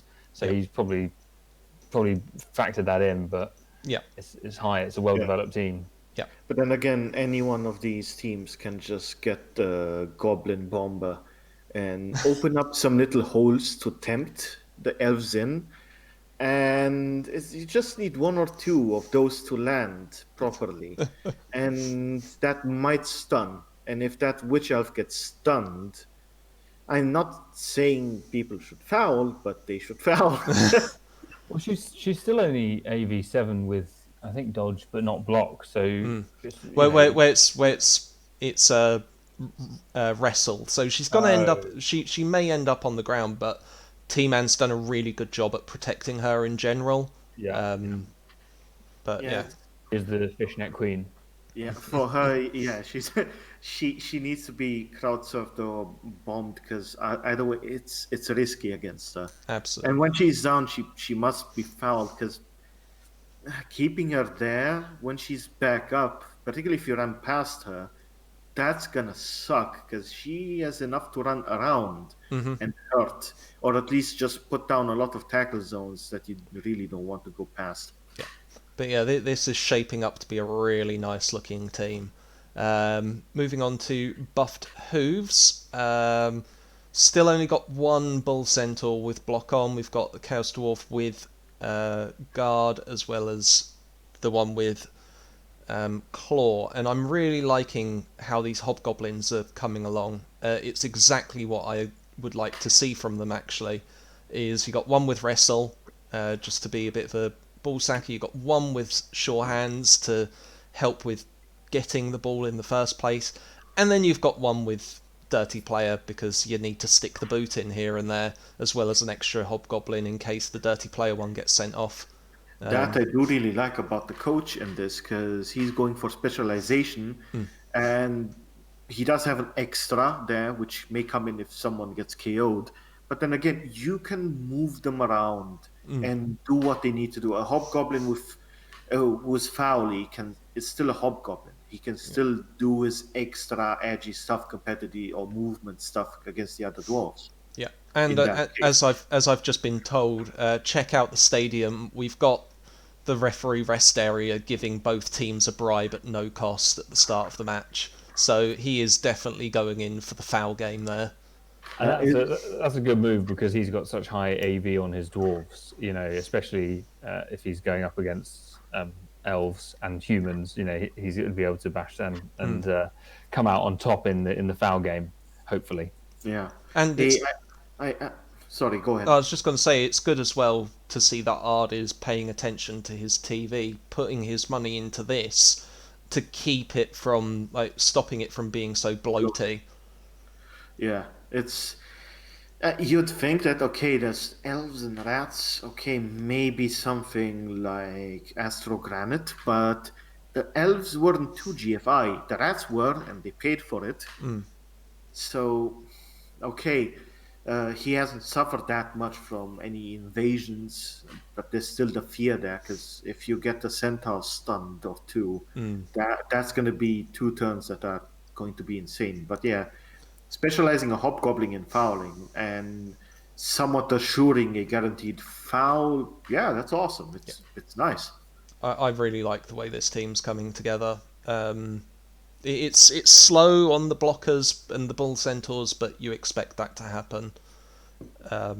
Just it's how the team goes. Looking at the Scarab City Rattlers, what have we got here? We've got I don't think there's any more development on this team. We've got the Mighty Blow Blitzra, we've got the Guard, Tomb Guardian, the Dodge Throw Ra, and the Block Throw Ra. So it's not advancing too much, but they do have 170k in the bank. So that could go into maybe getting some more skellies to just build up that bench, bring in a bit of the fouling game for the team. Probably wouldn't go for an extra reroll there. Or you can plunge it into stadium enhancements if you want. But I'd probably go for just putting 40k into getting a skeleton. Oh, 170, that would be nice. That's enough for a death roll. But yeah, it's he could, since he's that down, he could just spam skellies, get a bunch and just foul like insanity, and just maybe he kills the right thing or does the right thing, and with those fouls, he just assures nice wins. Yeah. Not sure if that's gonna bring him high enough, but he's still gonna be up there with the fouls. Yeah. It's gonna be scary of being up against him next, because then when someone looks at his stats and you see way too many injuries caused or way too many deaths, that's also a factor, because before every match everybody looks at the teams, and if you see they cause a lot of bad stuff, you're gonna step away from the danger, and that might be just enough to win by one space or one turn a game or delay a touchdown.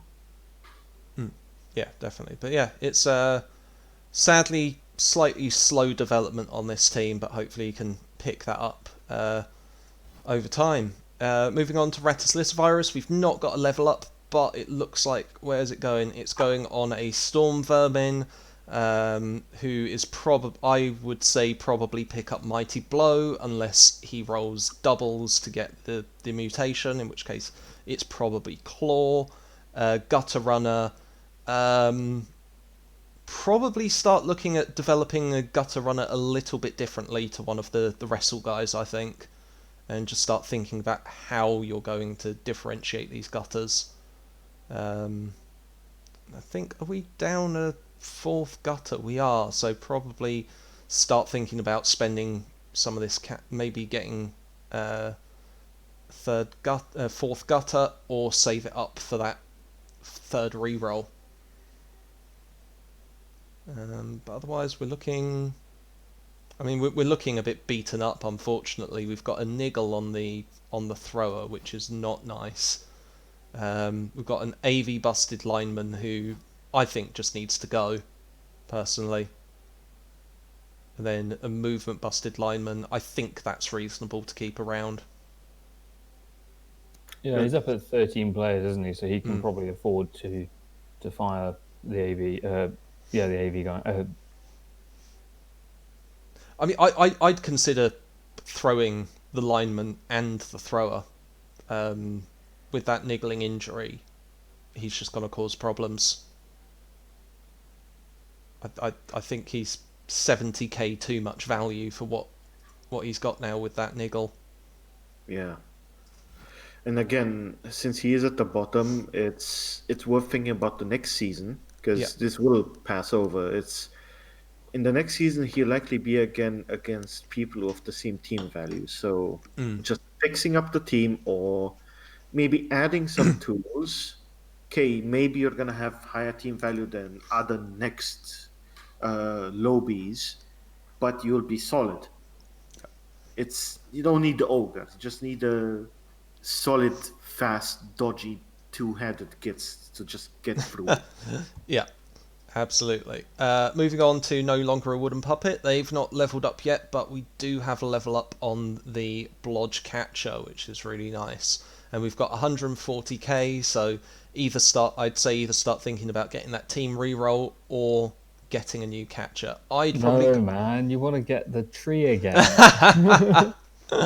Oh, okay, I'll stop being sensible. Get the tree. Well, again, sorry for interrupting. That's right. Yeah, there was the argument 4 elves are enough, but 1 tree, like if you're gonna have 10 matches against dwarves, in every single match, that tree alone, one of them, not 2, is gonna hold 5 players. Dwarves cannot run away, or they'll just get a turn over at the end and then waste a turn to get back up and move. But you're going to retain slower players. So that tree might be enough to at least get those 4 dudes who are fast past some lines that will be screens instead of walls, because they're missing players there. See, I personally think that the tree's a bit more of a luxury later on. I think that we probably want that 3rd reroll, because of the amount that you're moving about with this team anyway. So getting that 3rd reroll, I think, is quite important. Otherwise, I would personally think maybe the catcher, and just really just annoy the other team with your movement. That's what my thought is on this. It is not worry about holding dudes down too much. Just swarm the field with your high movement and high agility and high dodge. It's difficult to deal with at that point, but I do see the argument for the tree. Moving on to Jotunheim's Wolves, we've got I don't think we had any further development on this team, which was unfortunate. I think the Block Wolf Werner was already there. And I do think that he's bought one of the linemen, because they did get the MVP, which took that down to 30, which I'm not sure personally whether that was the best thing to do. I'd have probably saved that cash a bit more to try and claw back those rerolls, but do you know what? having some SPP on the team might be worth it. Does screw with your naming convention though, unfortunately. Cool. So moving on to the handsome runners. We've now got Blodge Werewolf, which is horrible. He's now Blodge. We've got a Blodge White. Blodge Mighty Blow White. Jeez, that's horrible. As well as that block Flesh Golem. But we are missing, of course, the Ghoul. What we do have is, of course, a new player. Goat Biryani. Goat Biryani. I don't know whether I rate the Ghouls too much anyway. No, it's nice to see that he's got skills on one of the positionals. So he's really kind of each of them is a threat. No one's being left behind. Yeah, but I'm not a fan of Ghouls on Necro.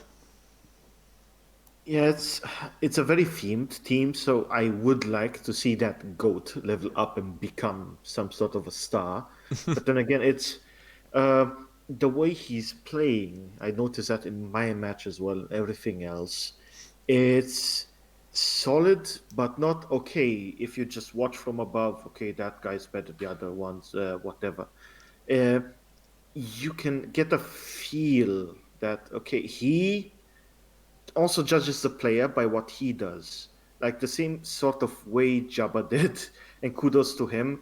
It's like, okay, you can foul, that's fine, it's Blood Bowl, you're kind of meant to, you can min-max.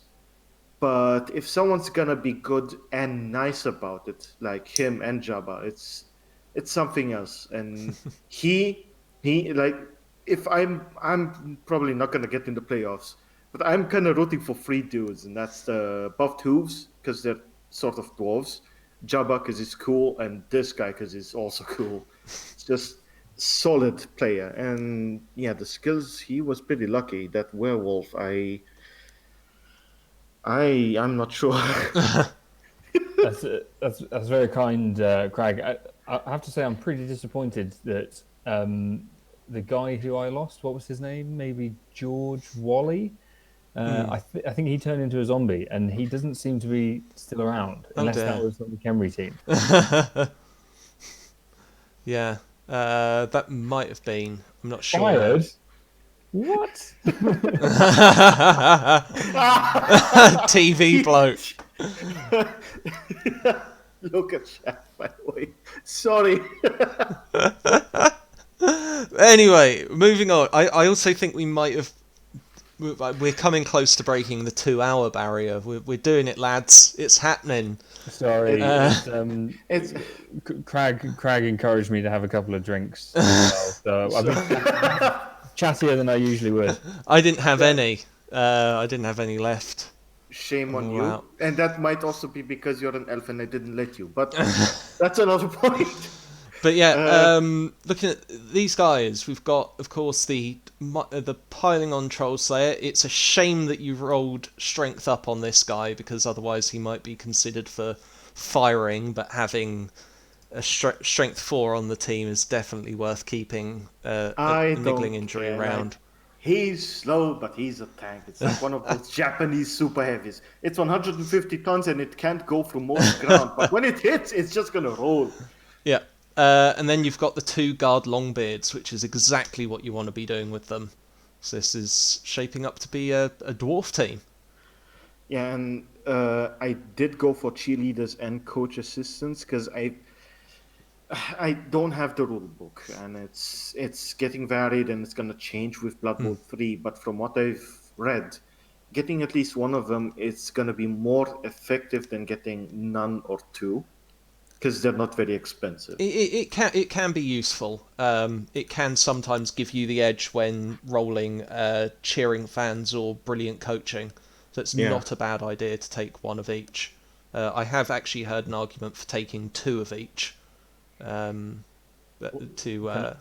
that? What's the argument? So if you take 2 of each, then if the other player gets +2 fame, you essentially negate that when it comes to cheering fans or brilliant coaching. And +2 fame is what the standard reward for getting more fan factor.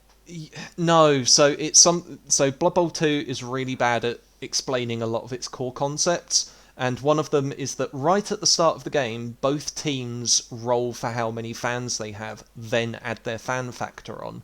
And I think it's if you have double or more than double, I can't remember which it is exactly, but if you have like say more than double fans than the other team, you get +2 fan factor. Um, and that means that +2 fame, sorry, and so that fame becomes part of the kickoff event roles. So I think for things like cheering, I think it comes into cheering fans and um, brilliant coaching, but it's also part of things like I think like the what's the one? Pitch Invasion. I think it's part of Pitch Invasion. I think it's part of Throne Rock. It's part of a few other ones. Look it up. It's if you Google something around fame on Blood Bowl, it makes a bit more sense, but it doesn't really explain it much in the game. I looked into it, but again, it's gonna change soon, and getting too much into the maths of it kind of removes part of the fun. Like, okay, I like playing stuff like Dwarf Fortress or Eve Yeah. Online, but I played this mostly for the theming and just having the dwarf wall and having cheerleaders, which are half-naked dwarfs drumming like crazy, and the extra coaches. That makes sense for a dwarf, and knowing that, hey, that actually could help. And in my matches, when I got the coaching buff, I thought, hey, maybe that wouldn't have happened if I didn't get the coach thing, and that makes me feel better about it. Also, it's a way to spend your money. There's also the club thing.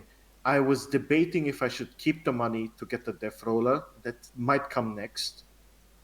And when it comes to club enhancements, I was debating between Astro Granite and Beer Stands. The Astro Granite thing was, again, if I'm gonna go against stunty kids, it can help. I think it can even kill low armor stunties if they hit the ground hard enough. But then again, beer, it's the fermented keg. It needs beer stand. I also have Bloodwise as a sponsor in there. So you gotta have it. Plus, crowd surfing bonus. There they are. Oh yeah, and there's your beer stand. There it is. Not a bad shout. And you've got the troll slayers to help you with frenzying. So that's all good. Yeah. Anyway, moving on to our last one, it is of course Jubba's Gumps, where we've got any new levels on the team?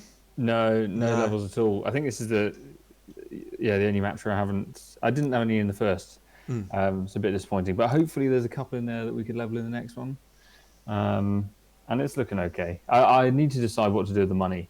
Yes. That really depends on what the Wood Elves do with their money, because I don't really want to give them a wizard. Yeah, because looking at that, you've got, I would say your options are to either get another lineman and give yourself a bench, and it also opens up, as I said earlier, more fouling opportunities, because at least you've got someone on the bench, or consider doing the team thing. I wouldn't. Oh gosh, what's going? Oh, there we go. I wouldn't get a 4-3 roll. I think that's too bloaty. What's the team thing? Sorry. What's that? So, the reroll. No, sorry. Before that, you said you wouldn't do something. I wouldn't get the reroll. Oh, okay, yeah. So the option is a lineman or.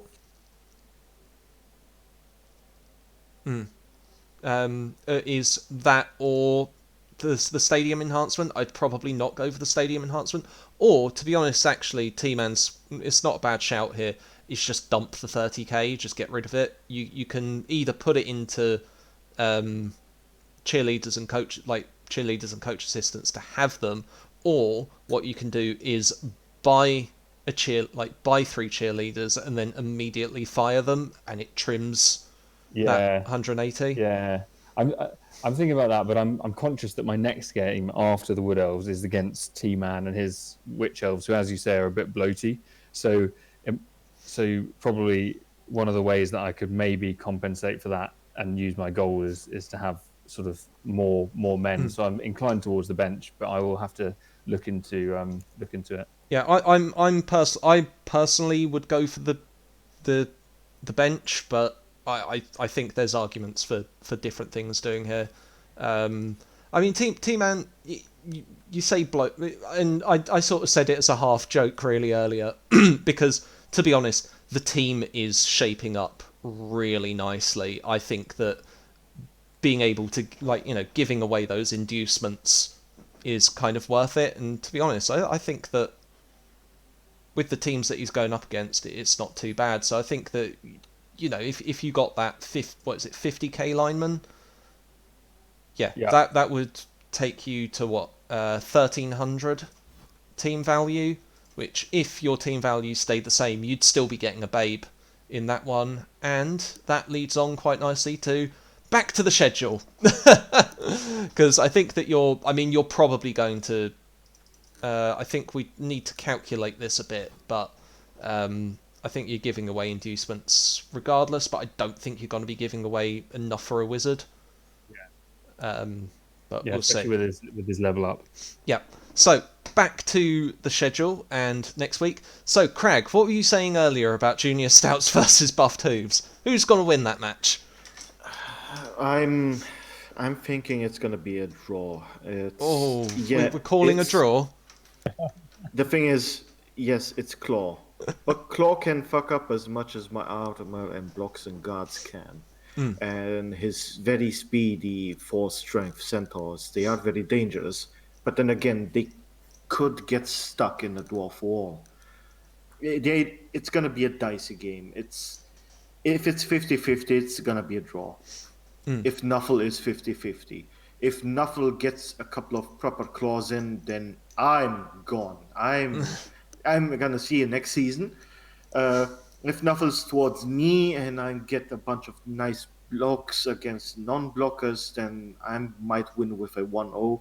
But it's draw or 1-0 towards him because he has a definite advantage with the claw Yeah. and the speedy strength guys. But if he's, we're gonna see. It also depends on how much I drink and how much she listens to this and listen to the past thing with the beer stand thing. Sure. And It's Jubba, what's your thinking? I am a believer in the power of positive thinking. So I am 100% behind the Junior Stouts. I think that the Buffed Hooves, they're due a loss. And I think the Junior Stouts, the power of the kind of aggression and maybe a bit of a nudge, a bit of oil from Nuffle will lead to a numerical advantage and then the win. Yeah, I think that's fair. I'm just trying to sort of run through it in my head what we've got, because of course we've got the bull centaurs, we've got the solid chorf blockers, and then we've got the hobgoblins. But the thing is what the hobgoblins are kind of like your main problem when it comes to picking up the ball and doing stuff with the ball, because that's what they're sort of there for. Some players might leave their hobgoblins a little bit too exposed and then get hurt and fall over. That doesn't seem to be the case with the Buffed Hooves. They seem to be really good at keeping their hobgoblins in the right position at the right time. And yeah, I think that's really going to cause you a lot of problems when it comes to their maneuverability. I think they're going to be very maneuverable and have the chance to outmaneuver you. Looking at the way Ard plays, he can move around the pitch really well.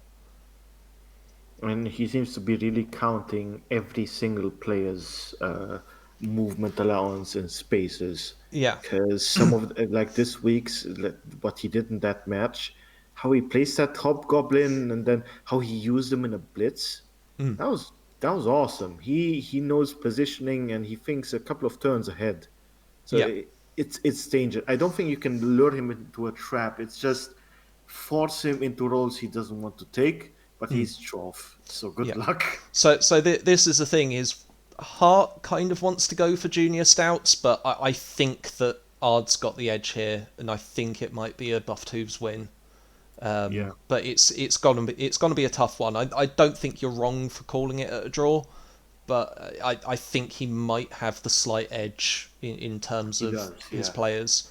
It's like with Jubba. Jubba should have been a draw, but Nuffle tilted, and with Buff, probably draw. But if it's 50-50, he's gonna win Yeah. by one. I don't think two, because he's also dwarf and not that fast, even with the Hobbs and Centaurs. Yeah, but bear in mind those centaurs have got sure feet and sprint, and so that they can really surprise you if they push for it. They can move 9 spaces, which is nothing to be sniffed at. I'll treat them as elves instead of jumping over my dwarves. I'll just keep a little net around the sides, because at least that might. If I can get the centaur 2 spaces away, I'm happy. What you need is a blizzard. Yes, yes. So, well, unfortunately, Jubba, you're not playing him anymore. Bring in your blizzards with you. We didn't have the one this week. You need to bring that back next week. Yeah. Anyway, next one we've got Witch Elf Waifus versus the Scarab City Rattlers. Jubba, what's your thoughts? So again, I'm going to go with positive thinking, but I think I have a ground to stand on here. The Scarab City Rattlers, I think, in a couple of games have really managed to kind of screw people up. If they get those big hits with the Tomb Guardians, if they position in a way where they have that pitch control that's supposed to be the sort of Khemri characteristic. So I would like to see them stop the Witch Elf Waifus this week, and so I'll be voting for them. Okay, and Crag. In this case, if the Scarabs go for proper fouling, then they could at least do some damage. But I think the elves will win, because with the player, like, he has an eye for traps. I was very well aware, like, okay, there's no frenzy there, so there's no frenzy traps and stuff like that, like proper stuff. But he also thinks a turn or two ahead and counts the movements. So I just see him just getting past with the Witch Elf and having all her DM loving people come after and just get a couple of touchdowns. But then again, if he gets 2 Tomb Guardians on her and just smashes her face, and that's gonna hurt. Yeah. He doesn't have to kill her. He just needs, if he gets an armor value minus, an agi minus, anything minus really, or just missing the next game, that's gonna completely destroy the Witch Elf waifus. The team is solid, but the fishnet waifu, if she's out for one game, then it kind of sucks at this point, particularly. Well, I'm a good point about fouling. Yeah, I mean, Sorry. I'm kind of trending towards Witch Elf waifus here. I think some of the skills that the Witch Elf waifus have got will really help them. That the witch with wrestle, dodge, and tackle in particular will be really good, because you've got what looks to be a fairly safe couple of throw rars there. One of them with dodge, one of them with block. But when the Witch Elf comes along, neither of those matter, because wrestle undoes the block, tackle undoes the dodge. Not only that, but if the Tomb Guardians are proving to be a particular problem, then having wrestle, even, you're looking at 2 dice uphill, but having wrestle on a piece again for 2 dice uphill isn't a bad shout if you need to, if it's a clutch moment. So that works really well. Having the mighty blow piling on with the blitzer, that's going to be really useful against Tomb Guardians. It's going to be really useful against any ball carrier or using them as a tank. Blitzrars. Yeah, it's gonna be like. And this is why I think the Scarab City Rattlers will want to potentially think about getting that extra skeleton, so they've got the bench for fouls, but also basing so that you might not be that successful in your block rolls against them because they've got wrestle, because they've got dodge, but just forcing additional dodge rolls, I guess, is one way of wearing down witch elves. Yeah, there's definitely a way to counter it. I just think that the way that T-Man moves the pieces around, the way he uses them, I think that Shin's gonna struggle a bit with dealing with that. Especially with the speed, because as a last point here, if he manages to set up a little line with a spearhead and effectively blitzkrieg and get the blitz dude and the waifu up ahead and then back to behind the guys, not to do any touchdowns, but only to hurt them. Yeah, the Scarabs, it doesn't really matter if they have an extra skeleton and start fouling, because the Witch Elf's just gonna mark every single Tomb Guardian, and that Tomb Guardian will not be able to properly assist in hurting things. And if he turns around to hurt her, then he has things behind himself again. So if he can breach through and turn around and for one half just hurt to counter the potential fouls, the second half he's just gonna go ahead and get one touchdown or two after he completely destroyed one Tomb Guardian and two skeletons, or one Tomb Guardian and a Flora. Yeah. If they're knocked out and they remain out, it's done. He can't do much. He can't even get a full cage on because the 4 Tomb Guardians are made for that, being an extremely terrifying cage to approach, because you need something like a Death Roller or multiple guard type dudes to tackle that properly.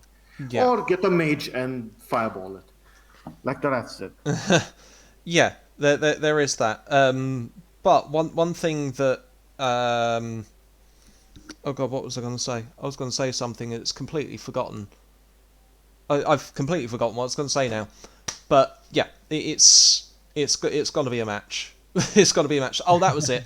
It's going to be really tough on the Scarab City Rattlers if the weather comes along and it rolls rain, because then that's it. They're done.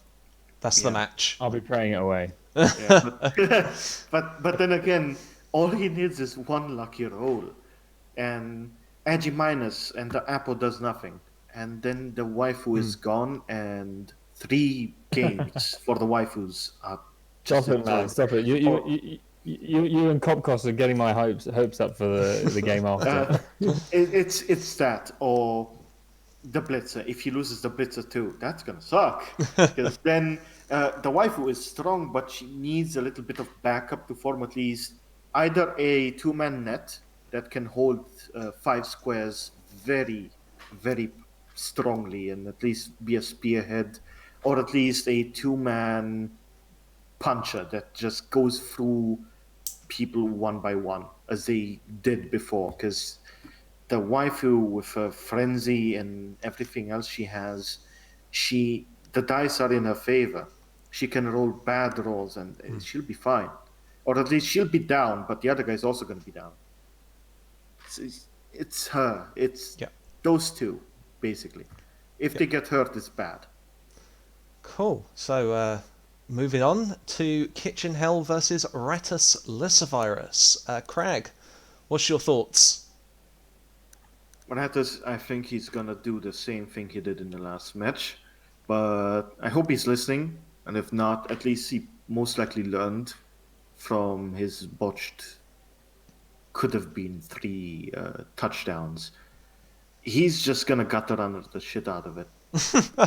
He's gonna do that because that's his base, and the rest of his guys he's gonna GFI and bash the crap out of everything else, and unless Nuffle KOs them or injures them in those blocks, he still does the cannon fodder thing, where if he takes out with 5 whatever rats, 2 or 3 dudes, those 2 gutter runners are just gonna toy around, run circles around the other team, go and do 50,000 touchdowns, he can do that, and I think that's kind of what he wants to do, because it feels like he's playing Zerg. You get the Zerglings in, but then you also have the two lurkers who are just going to destroy the rest of the army if it's like Protoss or something. But that's another topic. It's him. His bashy stuff with the Rat Ogre seemed bad, but I think he tries to get the feel for using cannon fodder to then get specialized guys that are way too fast, way too dodgy, way too everything. Just take the ball and waltz right in, and nobody can do anything. Or he's gonna get completely trampled because it's rats. So your final decision on that: Chaos or Rats? Who's the winner? I'm hoping rats. I'm hoping, but again, he might just bounce off the spikes of the chaos. Cool. And Jubba, what's your thoughts? I think the Rats have probably got it, just because they're so able to score touchdowns so quickly, and it seems to me like the Rat player knows what he's doing, and actually the record he has is more because sort of maybe he's sort of stalled a bit too long or whatever it's been, and I think he could have scored more touchdowns throughout. So I think he's probably on balance going to be able to nail it. Like most of his matches, he might end up with a lot of injuries because the Kitchen Hell team are developing quite well. They're quite strong, but they haven't got, as you said, as many skills as you might want to see at them at this stage. So I think the Rats have it. Yeah, and I think I'm in agreement here. I think that the Rats, bar like the couple of players that I'd probably fire, I think they're developing really well. It's shaping up to be quite a nice team, and those gutters are getting some really nice development on them. And they're gonna be it's gonna be really tough for Kitchen Hell to deal with. Sure, they've got a couple of block guys now, but those Rats with Wrestle are going to be really quality ball sackers, even if the ball ends up on the block Chaos Warrior, for instance. Wrestle on a 2 dice uphill is going to be really good, and he, as we've said, he seems to be getting a bit more of a feel for the team. So and this is nothing on Cag either, because I think he plays his Chaos team really well. It's just it's still early Chaos. They haven't developed to the point where you really want them, maybe at this point. And so that there's just some things like if he got something like an Agi piece, that would be amazing to have. Like an Agi Beastman would be fantastic. Getting something like Strength Up on one of the Chaos Warriors would be great. But he just hasn't quite got something that's feeling really like a really good solid player just yet.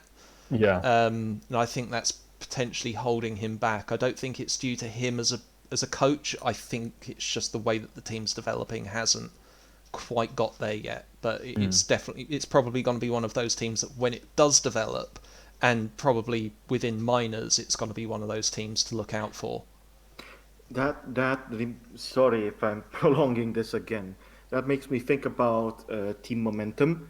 I haven't read up too much about these because there's so many teams and so many ways you can develop them or specialize them. But this functions absolutely exactly like if you played anything like Magic the Gathering or Hearthstone, like TCGs. There are decks based on momentum. So if you are based on that and there's one against another, the team that gets that momentum in time, like Ratus Virus, has the advantage. They might be completely different, like Chaos versus Rats, but at a core level, they are based on momentum. If they get far, they are absolutely frightening, like Claw Pomb Rats or Chaos Warriors that have plus strength and everything else. They are absolutely frightening, like also well-developed orcs. But I think in that aspect, Rats have a little bit of an advantage just because of the gutter runners. The other Rats, they don't really matter. They are the cannon fodder that afford the time. Yep. Because in the rest, I mean, okay, the Chaos can spread out and block any running around if the Rats want to delay, but they can still try that and pass and at the very least develop those few guys. So at least next season's he's gonna be a 1100 or 1200 team value rat team in a newbie league that has level 3 gutter runners who's going to completely destroy everyone else and then get into minors and then majors. In that aspect, he has momentum advantage. Chaos, if he wins, okay, then he will also advance. But rats there, they have a bit of an edge, at least in the long term. Yeah, I agree. Cool. So going on to the next one, Jubba's Gumps versus No Longer a Wooden Puppet. Jubba, what's your thoughts? Well, again, I think I have to be positive about this one. But, definitely going to be a challenge. I've been scared of the Wood Elves ever since the first couple of matches. My hope is that losing the Tree Man and the kind of, the gold that was spent on that will go in my favour. So we'll have to see. But I think it will probably come down to the dice. Fair. So you're saying you then? I have to say me, because you have to be in that sort of positive mindset, I think. Cool. And Crag, what's your thoughts?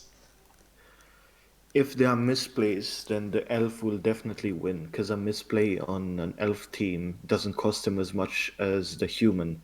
Because if the human misplays and mispositions by just one space, the elf's just gonna run in and get a touchdown or two. If the elf misplays, he can still jump over things or pass or dodge. He has those little nets. They may fail, of course, because it's based on dice, but he has more nets than Jubba does. So in this game, it's not like a tree against 6 dwarves where dwarves fear the trees. And if I were to play them again, the dwarves I think had a massive advantage again, because they also have more guard, and when they were to block, that kind of works out. But against humans, one not properly positioned lineman or blitzer from the human team, or an ogre that doesn't hold, like what I noticed in my game, you kept them in the middle, which was awesome. But against the elves, I think just putting him a little bit behind, just because he has enough movement allowance to be a stress factor, because if he blitzes an elf, that elf's gonna get squashed.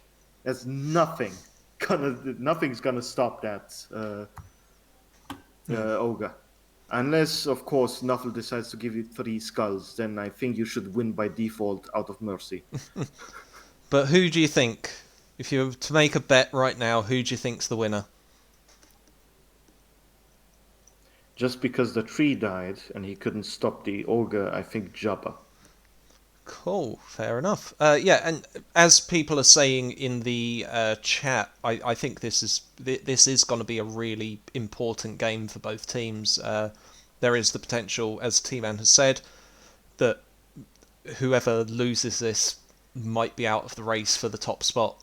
It could be down to this match. It might not be. The next match might be the one, but I think it's going to be. It's definitely an important match, this one. I think I'm going to go for Jubba. For a couple of reasons. One, some of the skills on the players are really solid. I also think Jubba's positioning on the pitch is really good. He tends to, barring that example from a bit earlier on, I tend to find that Jubba, you kind of move your players around really well and position them in really good places. One thing that will hinder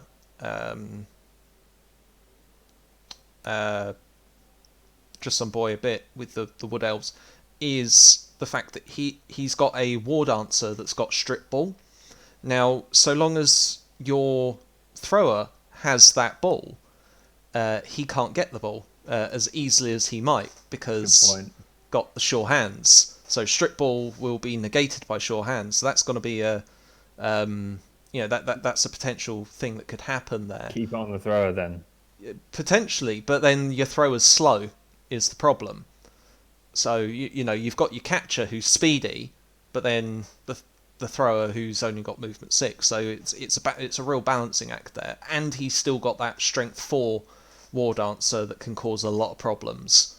So it's not a foregone conclusion to keep it with the thrower for the sake of the strip ball, because you've got another player who's really solid there.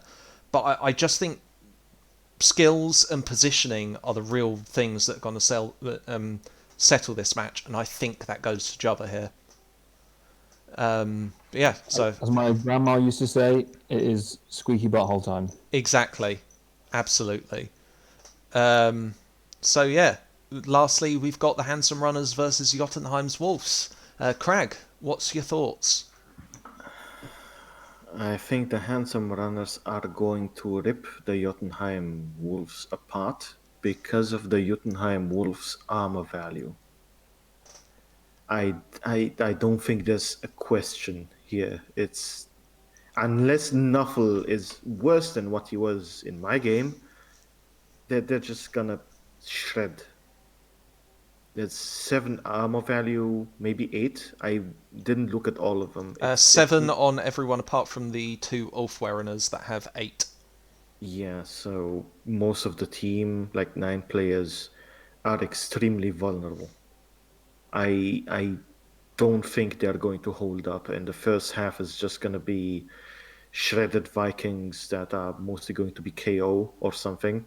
In the second half, maybe 2 or 3 out of 5 KOs are going to get back up, and that will be insufficient to handle the whole team that's going to be against them. So yeah, I'm voting against the Jotunheim Wolves. I feel for them because they're approaching dwarves. They're a bit tall. They just need to shrivel up a bit more in the cold than their proper dwarves. But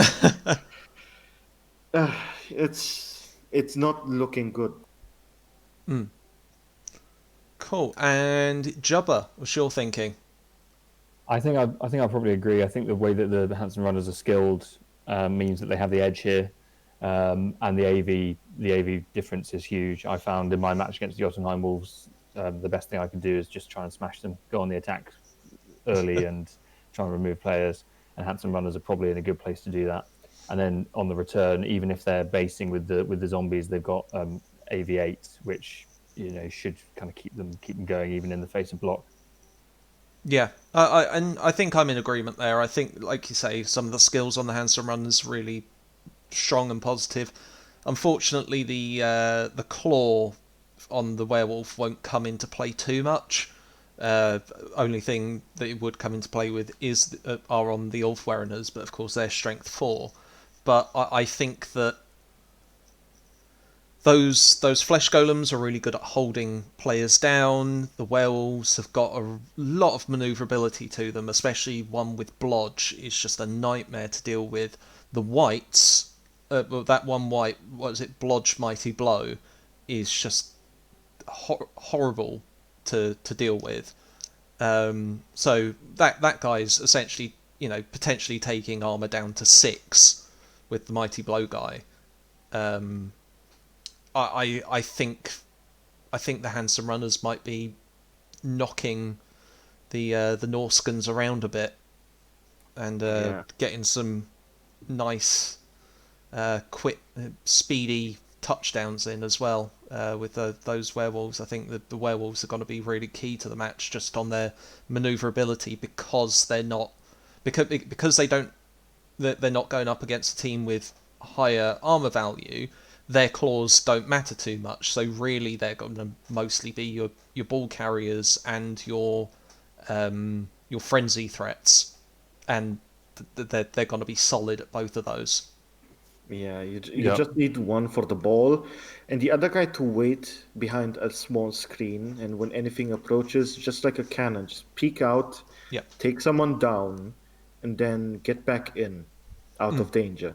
So like that, in time, by the end of the match, with one guy you would have gotten 1 or 2 touchdowns, but with the other guy, you facilitated this by taking down 3 or 4 linemen with KOs, maybe a badly hurt.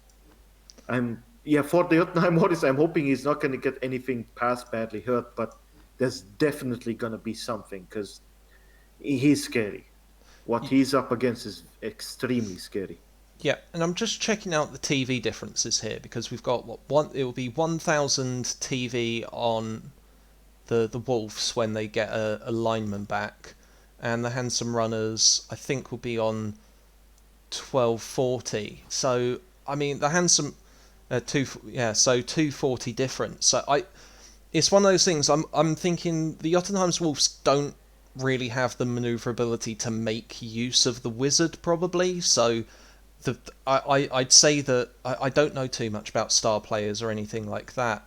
But I think that if they do have enough to induce Cheney, which I think they do, that's going to really matter for this game. I think that that's where they need to look at with their inducements, which actually T-Man's brought it up here, which is if they've got enough to induce the Cheney, I think that's going to be a big deal. So that might level the playing field to an extent. It depends on what star players he Yeah, picks. Because okay, if he gets, I forgot what the price on Fez is, the chain guy. I wouldn't go Again, Fez. I wouldn't do that. yeah, that's you could do well by breaking through. A wizard could still do because okay, you don't need to fireball. It's nice to have 50 to 70% chance to hit a bunch of guys, but I don't think they're gonna bunch up. But getting one high chance lightning strike on someone key, and then breaching through a little line while you have possession, that should be more than enough to get the touchdown. And then all they have to do is form a dwarven-ish line, but maybe one space behind or two. And when they come at you, you can start to placing pieces that get knocked down. If you get a touchdown first, and then you can just defend and delay. That would be one way. If you get to do this in the first half, you delay, and then there's a second half. Okay, you could attack again, and with possession, defend. That would be with a wizard. You could still use the bomber goblin, and just you could knock down some of your guys with his. Do you know how he works? Yeah, I think that if it's Bomber Dribble Snot, I think that he's too much of a risk to take on unless you've got nothing else to spend the inducement money on. Fez, you take if you can't, maybe take if you can't afford Cheney, but Cheney's the one to go for. Yeah, but If you can get Cheney, you get Cheney. He's you're like I'm saying that you're likely to lose people, and then replacing one of those with the bomber, and then at least keeping a lane clear, or you could the you could keep the sides safe and blocked, and open up a lane in the middle. If the bomber's there, you could keep that covered with him by just throwing a couple of bombs when you really have to there, because nobody on your team's going to get hurt. And they cannot intercept it because you're just going to bomb in front of one or two guys that are trying to come in through the middle. So Bomber Dribble Snot has has may fumble the bomb and blow himself up is the problem. Yes. And Yeah. the way that the bombs work, they don't deal enough damage. It's too unreliable. You'd be better to take Fez, but the best one to take, and I think it is kind of hands down the best star player to take almost for the entire game. I've heard a lot of people swear by Cheney, and especially for the price, he's very useful. But it seems as though this might all be theoretical because it seems like Kopkos might be considering firing Goat Biryani to avoid getting Cheney. We will see. We'll see what happens. But then again, maybe he just gets a wizard, and who knows what else. And that lightning might strike the right guy hard enough, and that'll be the game, basically. But yeah, But who knows? I know bombers are reliable, but the ability to create a tackle zone, basically, that's what he does. He creates a tackle zone, not mostly, but common enough to do it. that might be enough to block a center lane and then keep your guys around the outside to crowd surf anyone who's trying to peek in, or at least keep them at bay. So you create a bottleneck for the bomber. But then Potentially. again, he's unreliable, and then he just fumbles 3 bombs Yeah. in a row, and you're completely destroyed. Yeah, and he's quite squishy as well. Is a problem. But Yeah, but you keep him in the back. Yeah, I think that a lot of this might come down to what kind of inducements are taken. And luck. Yeah. But yeah, so I think we'll leave it there. We've gone for over 2.5 hours by the looks of it. Sorry. That's okay, that's okay. It's been really good. Really enjoyed all of this. It's good to have a good chat, and I knew that getting 2 co-hosts would probably extend it by quite a bit. I wasn't expecting almost an hour and a half on top of last week's one, though. It's been an exciting week. Yeah. It was an exciting week, and it also depends on the co-hosts and everyone, because I think both I and Jubba, we were lucky to. This is in the middle of the week, basically, and we were happy enough to both drink for this and go to work tomorrow. So that might also factor in. Yeah. So I'd suggest putting them Wednesday when there's less of a chance for people to drink, then they'll be shorter. But yeah, anyway, I think we'll log off here. Thank you everyone for tuning in and sticking with us for all this time. I'll be seeing you all for next week's recap. But in the meantime, good luck with everyone's matches, and we'll see you then. And bye-bye. Take care. Bye.